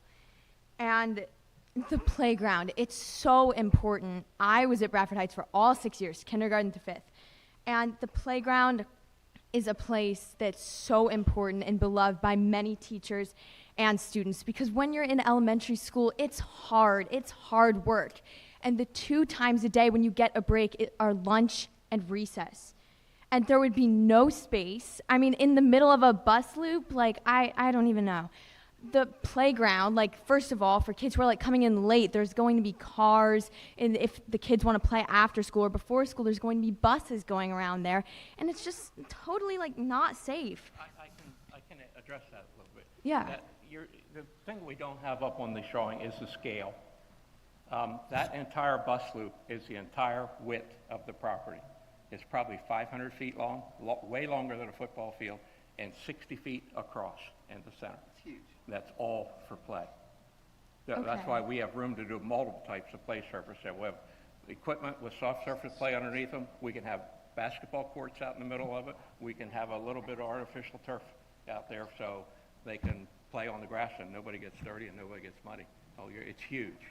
It just, if you get a chance to go up there, just stand out there in the parking lot, look from wingtip to wingtip. That's how far it reaches.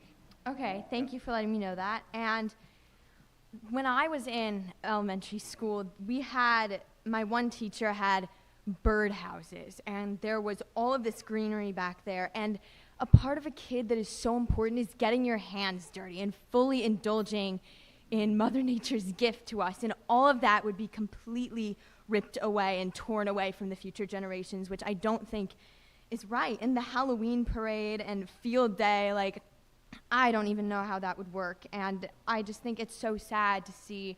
And the walking trail, like, where would all of that go? And I just think that it's really sad. Don't forget, I said, it seems like a lot of impervious surface we're creating there. In some townships, it's not such a big deal. But here you're talking 34%, so what's that come out to 60-some% still remains open. And most of that will be all those perimeter areas, the buffer areas around the building. So most all in back, if we can or cannot build a little field that's off the back, but everything that's down in that kind of natural area in the back, all that's up in the left, which would go behind the new gym, will remain the same as it is. We actually do own a bit of a ways into the woods, all the way down by the soccer field and the backstop that's in the back. We've talked to the principal. I think there's a scout making an outdoor classroom in there because they're getting popular. There's room for lots more of them there. There's lots of rooms for nature studies there. We go into that woods about 50 or 60 feet, and there's a couple places even more. So there'll still be a lot of area for birdhouses and open space and wildlife and environmental studies going on there. So, and we'll keep the trails too in there because I know how important they are. We want this to be a continuous loop that you can walk or bike or ride as you're doing today up there. Okay, thank you for letting me know that. And I think that it is important to not build the building because the 6th grade center was such a crucial part of my life. That was my first step out of elementary school, and coming together with both East and West districts was so important because there are obviously many rivalries between East and West, and to come together for a year and to make connections stops rivalries. There is cyberbullying. I'm not kidding you. There is cyberbullying about kids who go to West and about kids who go to East. They get cyberbullied, and I completely witness this happen. And I think that it would just be so much worse if we didn't let them get those connections from other schools for an entire year, because they just wouldn't even get to know those kids. And I just think it would be a lot worse. I think that I have so many young neighbors. I have a younger brother. I think that we need to give the future generations what I and so many other kids had, which is space and an area where we all feel safe and where it's not a three-ring circus every day with traffic. And I think that our parents should really be, we should really be more not focused on the traffic and more focused on the greenery and the area around us and really get what we paid for. Thank you.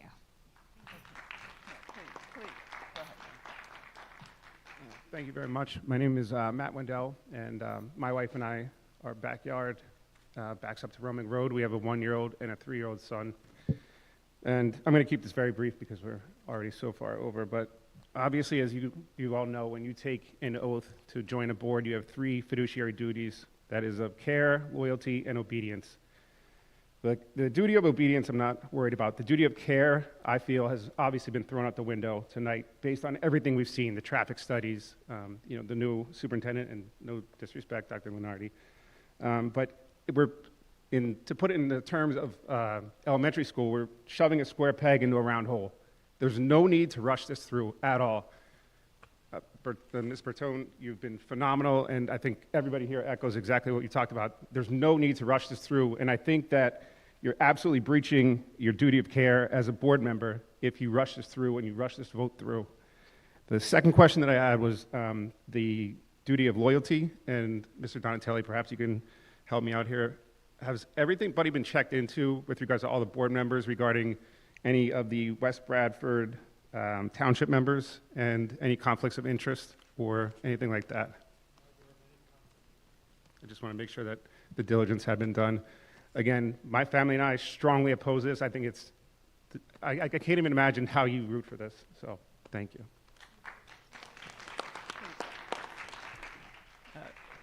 Good evening, Greg Urbino, West Bradford. A couple of quick points before I get to my main point.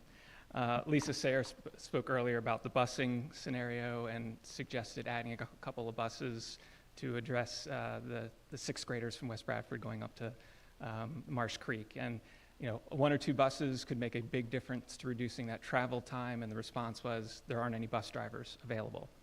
In your own documentation that's available, with the plan for 2 5th, 6th grade centers on each side of the district, requires 15 additional buses. You're just not taking buses away from Marsh Creek and spreading them out.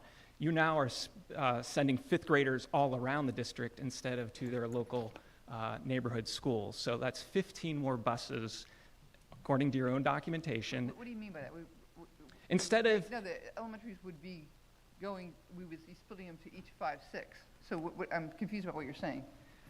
Instead of a 5th grader who lives, in West Bradford, going to Bradford Heights Elementary, well, in this case it's nearby, but going to West Bradford, they're now going to have to go further away, right? So you're sending not only 6th graders around the district, you're sending 5th graders as well around the district, as opposed to just a short bus ride to their local neighborhood school.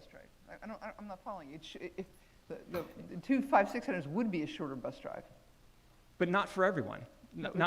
If someone in Springton Manor, instead of a 5th grader from Springton Manor going to Springton Manor for 5th grade, they are now getting on a longer bus ride to go to the Marsh Creek building. Right? So you are now, with the exception of the 2 5th graders at Bradford Heights and Shimona Creek, because their 5, 6th grade centers are right next door, every other 5th grader in the district is going to have a longer bus ride. Okay? So then tell me why you, in your own estimates, you say you're going to take 15 more buses. I'll pull the file up and show it to you. 15 more buses at $800,000 a year. Those are your estimates, okay? So my question is, if I can't get 1 or 2 to help the 6th graders right now, how are we going to get 15? I went longer than I wanted to, sorry. The water discharge. If you drive up and down Glenside any day, 365 days of the year, it's wet. not even on rainy days, it's wet because there are springs on both sides of that road, right? So if you just think that you're going to discharge the water down in the parking lot and it's going to go straight to the center of the earth, that's not going to happen. It's going to go sideways. It's going to affect Lisa Sayre's yard. It's going to affect the neighbors across Romig Road. It's going to affect down Glenside and the borough below. So the video, when it laid out the three options, option 2 was $7 million more than option 1. But in the video, it implied that you were building another elementary school. So does that $7 million increase assume you're building the school? And if the school is not being built, what is the actual estimate? Yeah, I think we originally talked about that, about building another elementary school. And then in what we showed here, we just said, let's just make several mega elementary schools, essentially, make big ones for the ones that we have as opposed to building a new one. And that really happened because we believe that Brandywine Wallace, we didn't think we could add on to that building, but now we understand that maybe we can. So then that saves us from building a whole new school. So I believe that $7 million, the 7 or 8 million, the 7 million was with the new school. That would probably be less, but there's still, because the student number's similar, it's still going to be like, instead of a principal for that school, it would be an assistant principal for that kind of stuff. So we would still have not about the ongoing, but the construction costs right now. What are the Oh, construction okay, the construction costs? cost. The 71. No, that was that included? Yeah, he's saying in the was the new building in there? You showed Yeah, that option 2 was $7 million more. So it's but not- did it's that not- include building a whole new building? Yeah, just the no. add-ons. It's just No, it's just add-on, yeah, so, yeah. Okay, so what is the actual actual cost of option 2 without Yeah. building a whole new building, Yeah, we don't a new know that. elementary We school? don't know that. So you don't have that number? No. Okay, I think that's an important number for everybody. It sure is, yeah. But I mean, we just this is sort of new information that we could build on to Brandywine Wallace. And so then we said, well, we would take that piece out and just do that. So, yeah, we don't. Okay, so let's say it's equal to option 1, for the sake of argument. Option 2 gets us investment in all the elementary schools that option 1 doesn't give us, but option 3 does for $35 million more. And that $35 million is going to be spent, if not by this board, it will be spent by a future board, right? To make the investments that are necessary. But you're saying all elementaries, it would only be whatever the ones- deficiencies. only a few some of elementaries. the, right. So But some it's wouldn't still, be. but it's still $35 million more that you're getting as part of option 2, correct? Right, so is option 2 really $28 to $35 million less than option 3? Are you following me? Am I not making sense? So my point is ultimately, if you're gonna be spending the money on the elementary schools eventually. So option 1 isn't really a valid option. What we really should be looking at is option 2 and option 3, right? Well, option 3 is option 1 with more. Exactly. So I'm talking from a financial cost perspective. Option 1 is not even on the table. No, When you're Greg. looking at the financing, you should be comparing option 2 and option 3. Greg, hi.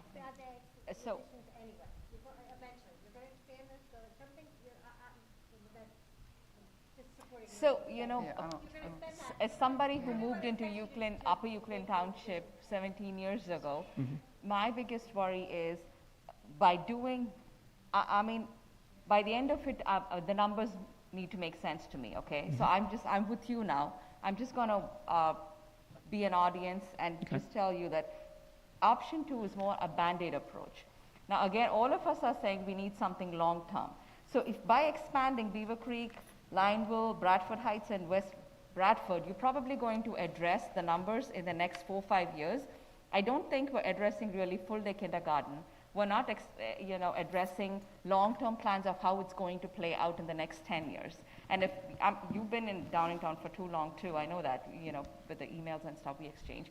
So there's houses coming up everywhere. Irrespective of, in Upper Euclid Township, we were promised where the enclaves at Chester Springs is, that was supposed to be open space. They promised us that. Then we had a meeting and they said they're going to do some townhouses and then the rest of it's going to be like small mall. Then they said no. everything is a townhome. Is it an eyesore? It is. Do we like it? No, but it is what it is, and we're dealing with it. So I just feel like I haven't, in the last 17 years, ever seen a township say, let's tear down a building and keep it open space. The reverse has always been true. That's just, I think, human greed or change or whatever you call it. So we have to address that. To me personally, I would like to also see the numbers of expanding 4 elementary schools. But again, that looks like me like a stopgap arrangement. I feel like 4 years later, again, we're going to sit down with this overpopulation issue and wonder what we're going to do. Because to me, a satellite kindergarten location is the worst idea ever. If you're cribbing about 6th graders being bused far away to a single grade school when they are 11 and 12, I think it's disastrous to do that to 5-year-olds. To put them all and send them to an intimidating building with like hundreds of other students. Kindergarten is where you want it to be really small, where they can, you know, learn each other's name, and it needs to be really, really small, where, you know, in terms of building, in terms of the looks and aesthetics, the family value and everything, you know, like, I mean, school family value. It has to be small. So for me, a single grade kindergarten center is just not going to work. But then I'm willing to, you know, I listen to you, and I know some of you don't have proof that we do have positive emails and Google spread where people have supported 5th, 6th grade. I just hope Jen can come up with a system where she can hide people's name and just keep the township and comments so everybody can read what we've been getting. But nobody's rushing in. That's another thing I just want to mention. It's been 6 months that I've joined the board, and we've been pushing and pushing and pushing. Apparently, they've been pushing it for 2 years. But we're just at a stage where we think we need to do something about it. That's all we are. And nobody's making a decision next week. Nobody's voting next week. We're going to do our due diligence. If we think we need to spend more time to go over other options, come back with numbers, we're going to do that. Nobody's rushing. I just, you know, want everybody to know that. But then to the old board's benefit, this has been going on for some time. We're just at a stage where we think, now that's it. We're now, stop wringing our hands, not kicking the can. Let's just tackle this issue. That's where we are at. So, something to Jane to add? Thank you, Director Gerthy, because that's what I've been asking for is let's look at, you talked about the 4 schools. How many classrooms can we add to those buildings? I go back to if we can have elementary schools that each have between 600 and 650 students, the overall, if you believe, now you're saying you don't believe the projections, I get that, but they're saying 6,000 overall, that... No, I do believe No. The projections are in the elementary level, we're talking 6,000 students. 10 elementary schools with 600 plus, between 600 and 650 students gets us to that 6,000 number. And what we're missing here is, yes, there's growth, but majority of the projected numbers are at the secondary level, which is why we pursued the high school first. And that the numbers that you're concerned about, like with townhouses, let's go back and look, because historically, and again, it could change, townhouses do not give a lot of children to our district. It's the larger homes that tend to give us children, and right now, and the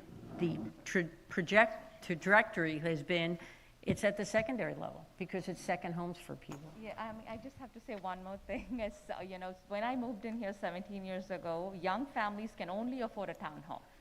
This was 17 years ago. I mean, I paid $300 for my townhome. Right now, a townhome, I know near where I live, starts at $550, $600, ridiculous number. Don't you think, for a townhome, which is like less than 2,000 square feet?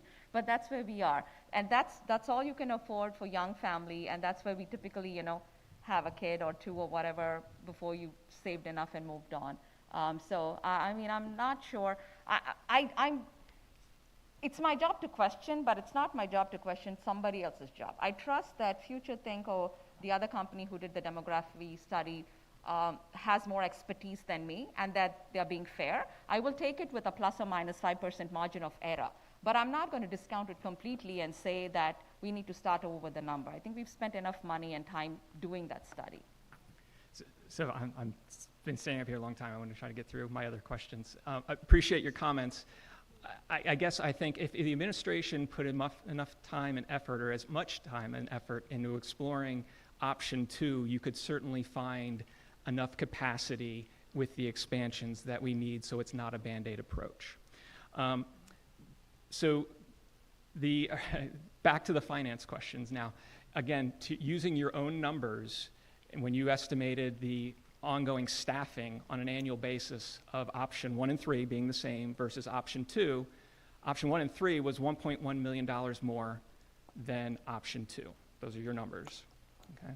It was $8.1 million, roughly $8.1 million for 5-6 center, and roughly $7 million for expansions the other. So that's $1.1 million of staffing plus $800,000 in busing that we talked about. That's $1.9 million per year. And at a recent board meeting, your architect made a great point. He's saying you're making 40-year investment decisions right now. Right? So take that 40 number, multiply it times 1.9. That's $76 million, not even accounting for inflation. That you're talking about for the life of this building, $76 million. Just for the ongoing annual operating expenses, throw in the other $25, $30 million, whatever that final number is between the differences in the construction costs, you're up over $100 million for the differences between option 2 and option 3. And the only benefit you're getting out of option 3 is full-day kindergarten for a year or two sooner. Is that extra year or two worth $100 million? Okay. That's one way of looking at it. I would have an alternate point of view. So now I get on to my equity. So I'll pretend I'm on the north side of the district for a moment. Marsh Creek, as a 6th grade center currently, has no playgrounds. Right? When the gym class wants to go outside on a nice day and have gym class, it's in the parking lot. So my question is, if I'm a parent on the north side and we're making that a 5th, 6th grade center, where's recess? Are the 1,200 5th, 6th grade center kids going to walk up the hill to Shimona Creek and use their playground and their fields? Is that a yes or no? No, it's a no. Okay, so you're going to build a playground, you're going to build fields for them? Not fields. Perhaps some sort of playground on their macadam, but also they also have the big walking trail around. So there is some outdoor space. But so has that not been a plan for that? No, has that been estimated in your costs? No, not a plan for that. And if they have a separate playground space, why are you forcing the Bradford Heights kids, for 1,800 kids between the two schools, sharing their space? Where's the equity there? The initial plan of that came for 4 years. We've heard complaints about the Bradford Heights playground, and it was mostly all for Bradford Heights, but it has room to do both buildings. We can have, like I said, the basketball courts and that 1,800 students are going to be on that shared space? Yeah, they would all, if it's both schools going to have recess, both would use that field, but there is the fields available also. No, but when do we ever have recess for the entire school at one given time? When does that happen? When do we ever have recess for like Marsh Creek and Shimona together? When does it ever happen? Marsh Creek doesn't currently have recess. I don't know even if we have recess for entire Pickering Valley at one point in time. Oh, they should, I agree, but they don't currently. They don't. It needs to be a 5, 6, 7. There's never a situation where we're going to have 1,800 kids at recess at one time. It'll be a large number on a very small amount of space. All right, last point. The other major concern that I have is the idea of putting 3 Title I schools together on one side of the district. That is unacceptable in my mind. 20 years ago, when the boards evaluated splitting the district, they definitely decided on an east-west split so that you'd have 2 Title I schools on one side of the district and 2 on the other side of the district. Right? If you go with a geographic division, you're going to have 3 on one side and 1 on the other. And it's interesting that when the district first posted on the website, the files with the proposed construction information, there was a feeder plan that showed Euclid Hills going to the south. I checked again over the weekend, and this plan got mysteriously removed. I'm assuming, I can only guess, that you probably got a lot of emails from Euclid Don't Hills guess, let me parents. answer. Let me just Okay. tell you exactly what happened. So it was so confusing to people that we just said it was a bad idea. It was just to show how difficult it is to keep the boundaries and have two Title I's going one way and two Title I's going the other. So we just said, forget it. Like, it's not even worth explaining because it was too confusing. So what is the plan then, if you try to make it equitable between the two halves of the I mean, district? that's a conversation that's bigger than tonight. So that, in my mind, that's not a different, separate conversation. That's a conversation that needs to be had at the same time.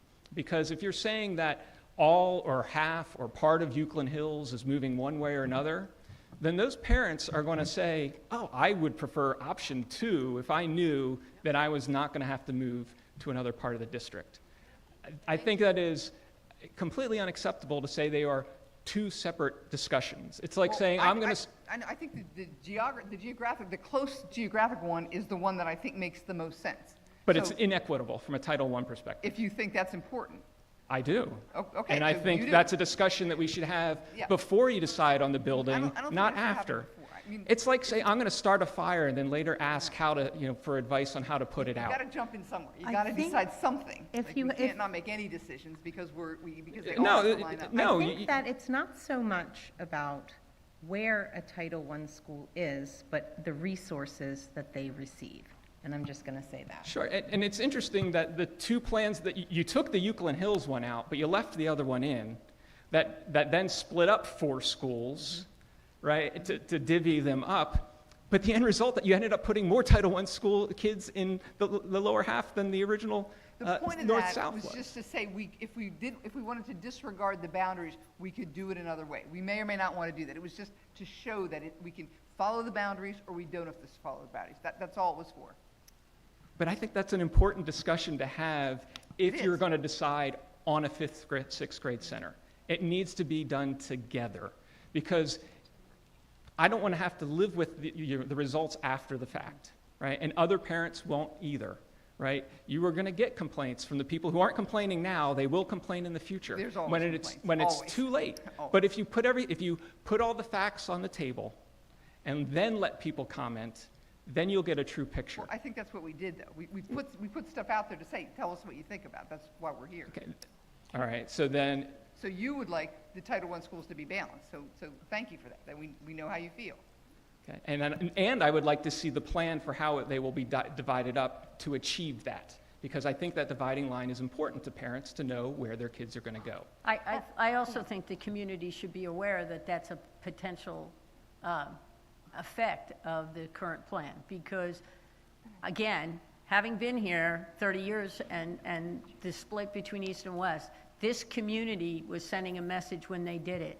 And the students that were at East Ward were not happy about going up to Downingtown East because it was farther from their homes and their neighborhoods, but it was about making sure there were resources available for all the Title I school students. And we can talk until we're blue in the face about how we're going to give them more resources. Well, it hasn't happened the last 30 years, so I find it very hard to believe. That's not true at all. They have all day. They have all day. Right, care. but they're split. Yeah. But it's split in the district. At the secondary level, you need to think about what it's doing to our entire community. So, we talked about at the beginning, sending out postcards and having multiple town halls. I think the concern here is we're having one town hall. Now, if you're saying we're not going to vote on this on June 16th and we're open to other discussions, I think people will feel better leaving this meeting. But if you're saying, oh, we're not voting next week, but we might vote at the June board meeting, then I think that's a different story. And I think we just have to be transparent and open about what our plans are. I would like to speak to your discussion about the Euclid Hills parents, because I am a Euclid Hills parent, and I did actually attend their HSA meeting, and I have talked to a lot of them. I think the problem is that no matter what plan we choose, it's a big discussion, right? Option 2 is going to move kids. It will move kids into Euclid Hills. It will move kids out of Euclid Hills potentially. It would move kids out of Lionville. It will, no matter what option we pick, it's going to have to be a very robust discussion about how to achieve that goal. But you can't really have those discussions. I mean, you can, but it will take forever because you're discussing two options. So is that really fair? Not necessarily, because it's a big discussion for this community. Anytime you discuss redistricting, it's a huge discussion. So it's basically putting the cart before the horse, right? So for many of us, it is let the board make a decision that the board believes is the best decision for the district, for all of the students in the district. And then as a district, we will all decide how to best achieve that goal. So there is a difference between, there's always going to be building, addition construction here or there.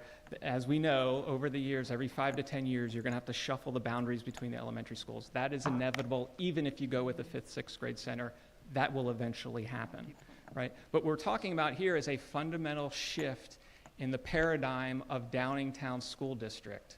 If today you stay here and you pledge an oath that you're going to make sure that both sides are equitable and that it's equal, and trust me, you'll work it out later, I'm happy with that. But if you're not willing to make that claim right now, then I think it's important that you put together the options and state the goals for the boundaries between the north and the south, because that does impact a building decision, right? The two are intertwined. They're not separate. The video implied that this idea of the 5th, 6th grade center has been around for 15 years or whatever, but not at this property. This idea of just putting it at this particular property is just a couple of years old, right? Because you looked at other properties, right? So all of the thoughts that you went into for the last 15 years may not apply.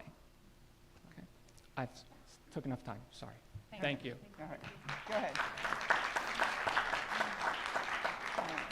Down to the final two, sir. Thank you very much. Appreciate it. My name is Eric Bauskill. I'm a resident of Brandywine Ridge. I had two sons that grew up in the area, and we are a Bradford Heights family. It is near and dear to us. I do, look, there was a lot of great things that have been said, and I don't want to keep hammering them, but a couple things I do want to say and just start. Are there any Brandywine Ridge residents here? Does anybody live right next to, yeah. Anybody, just think about this. Please, throughout the course of this, and when you're ready to make a decision, just remember, your hands are not up right now. The common theme here, yeah, there's a lot of us residents that are here. Of course we're fighting for this. Do you know why? It's because we know that neighborhood inside and out. We know that's not going to work. You're talking about putting a campus smack in the middle of a residential neighborhood. It blows my mind that we're still even talking about this right now. It's not going to work. It's a pretty picture, but nobody has said one thing that can make any of us in the neighborhood feel good about what that is and how that's going to work. All we keep doing is explaining what the picture is. We talked about the water discharge, the flooding. How do we know there's not going to be issues? The traffic study or lack thereof, it's laughable. It's laughable.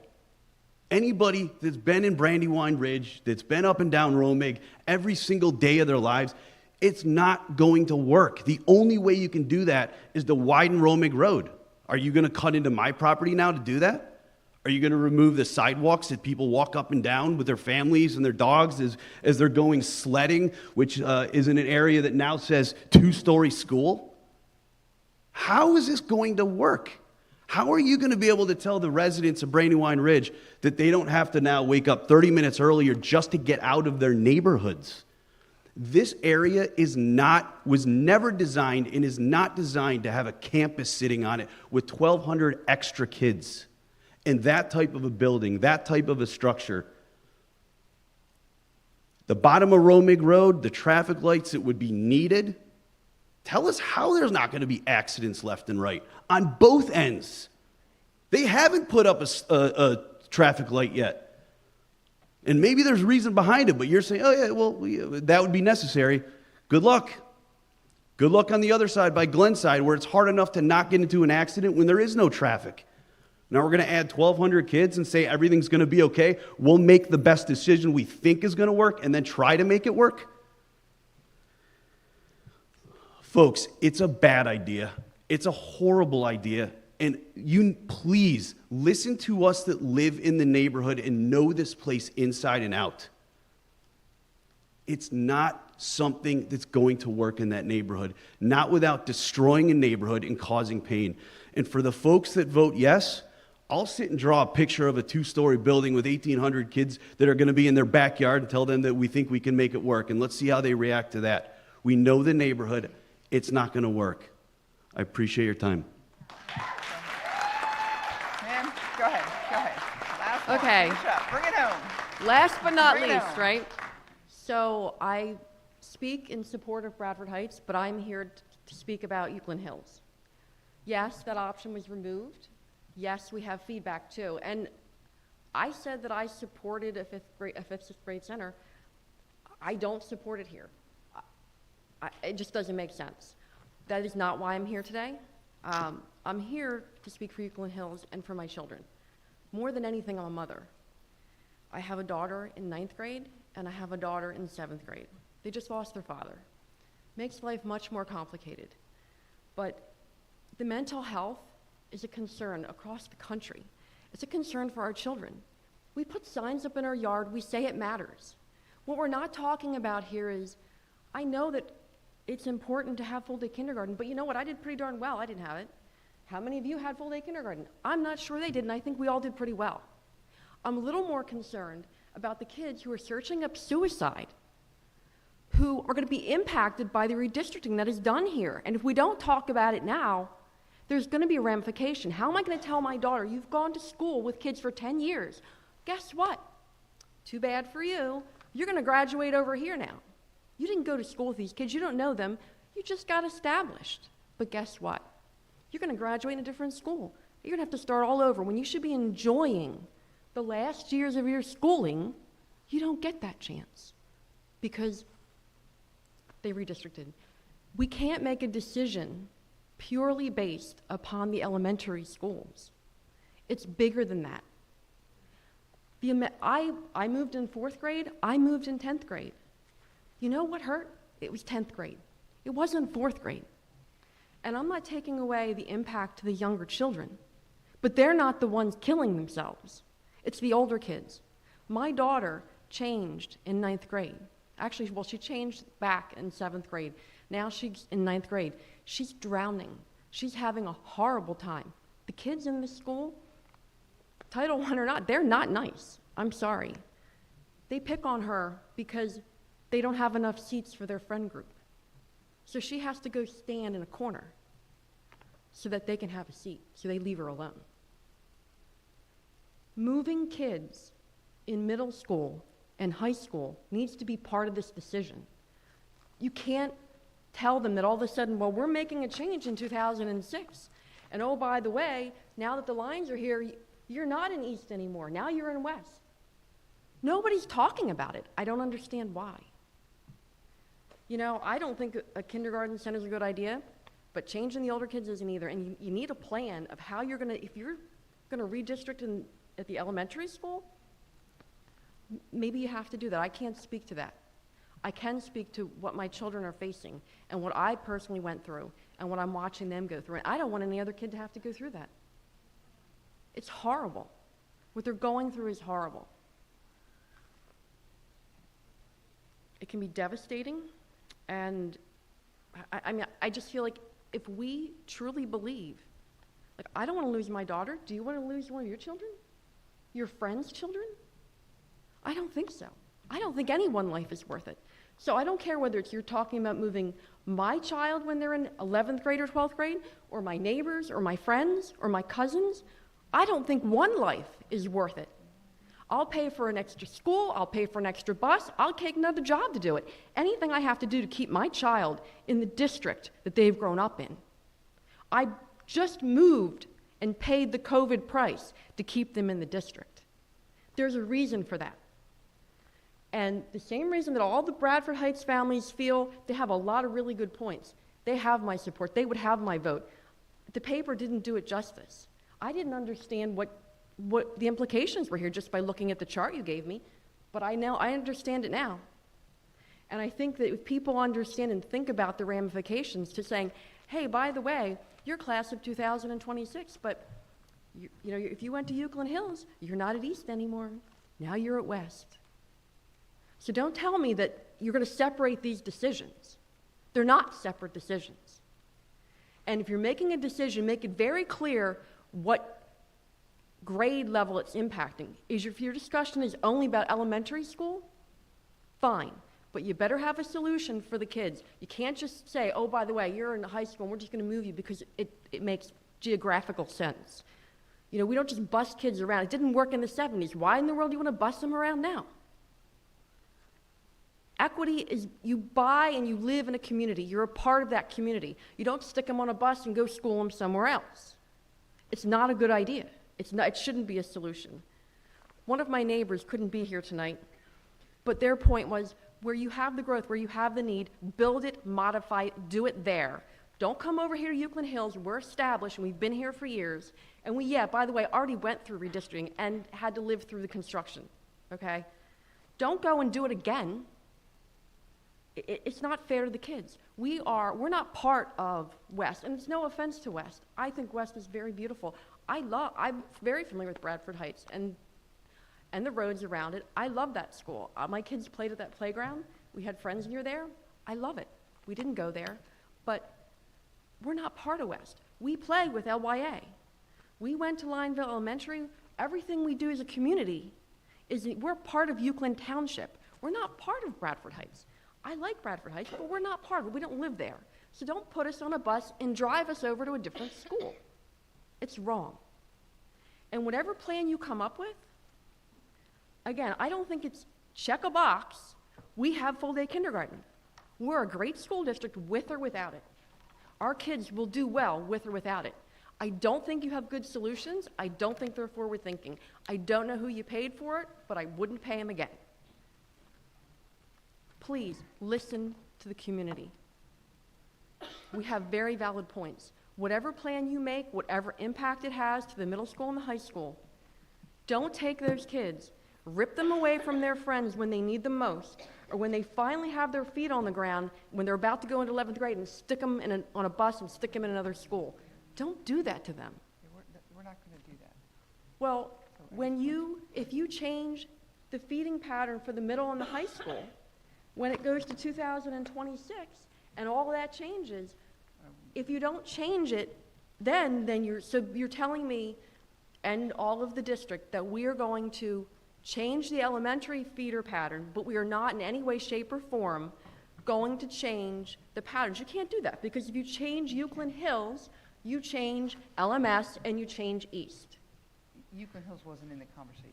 Euclid Hills is very much in the feeder pattern. No. Are you guaranteeing me that Euclid Hills isn't? I took that off to try and it was trying to show the 2 and 2 for Title I, but it was to show the obvious imperfection of even doing that. So yeah, no, I don't think that would happen. So I hear you, but it's not clear in this paperwork that my daughter, who graduates my younger one, who graduates in 2027, is not going to be graduating from Downingtown West. We live in East. She has grown up in East, and it is not clear.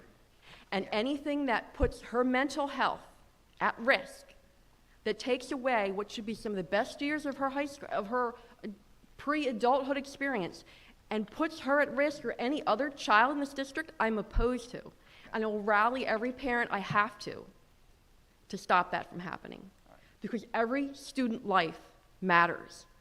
And putting more on them by changing the feeding pattern of those middle and high schools is not an acceptable solution. Thank you. Thank you. So that's it for comments. I appreciate everybody coming out. I'm sorry, I did mention earlier that we were going to stop after the lines that were there, so I hope you're, okay. Okay, We all agree. Last comment, please, because we've got to, we all have families that we have to get home. Thank you. Good evening. Go ahead. And My name is Luis Ramon, and I'm one of the residents in the upper right corner over there. I want to start by saying that I never bother, and we never have a problem, listening to the kids at lunchtime, playing, giggling, and all that kind of stuff. We even got used to the loud speakers from the school and the calls from the teachers. We didn't have any problem with that. Nowadays, we opposed to what you guys are suggesting. We oppose to deal with the increase on noise, with the increase on pollution from the buses, with the changes in our community, in our houses. And honestly, I'm not here to talk about me, my family, my neighbors, because it will turn into a selfish, egocentric, biased speech, like the ones that we have heard from the school district over and over. I'm here to ask for an unbiased speech, an unbiased presentation. You said equally. That's what we want to hear. We want to see the two sides of the story. We want to hear about the downs. Everything has shown that you guys have shown is beautiful, are all the good sides, the pros, everything that is good. We want to hear about the cons, about the downs. What about emergency responders to this place? Where is the closest hospital? We don't have a police office here. We are secured by the state troopers. Where is the closest barracks? We don't have police in this location. What is the emergency response time in something happens here? Last year, Downingtown was flooded. So we couldn't get home through 325. We couldn't get home from Glenside, from the Downingtown side. We were limited to one road to get home. What is going to happen when you pack 1,800 kids and you cannot provide for safety for those kids? Think about that. This, what you guys are proposing was good 20 years ago, 30 years ago. Look at ourselves nowadays. We are in a school meeting surrounded by armed guys with bulletproof vests. Think about, when you make those changes and the safety of those kids, because I never heard about, safety. I never heard about the closest hospital. I don't know how long it's going to take a fire truck to come to that place through those terrible roads that we have, especially winter time. Last winter, our school driver called 3 times, and she said, I don't know if I'm going to maybe be able to pick up your kid because it's full of ice. So you maybe have to call it or you find another option. So I'm going to wrap it up with something. I'm not opposing about education. As you can tell, I'm an immigrant. Education have allowed me to travel around the world, to see beautiful places, to meet incredible people. But education is also about quality and not about the quantity of kids that we can accommodate in a building. Thank you. thank you all for coming out. We appreciate you taking this time to come out and tell us how you feel, and I hope you all have a wonderful night.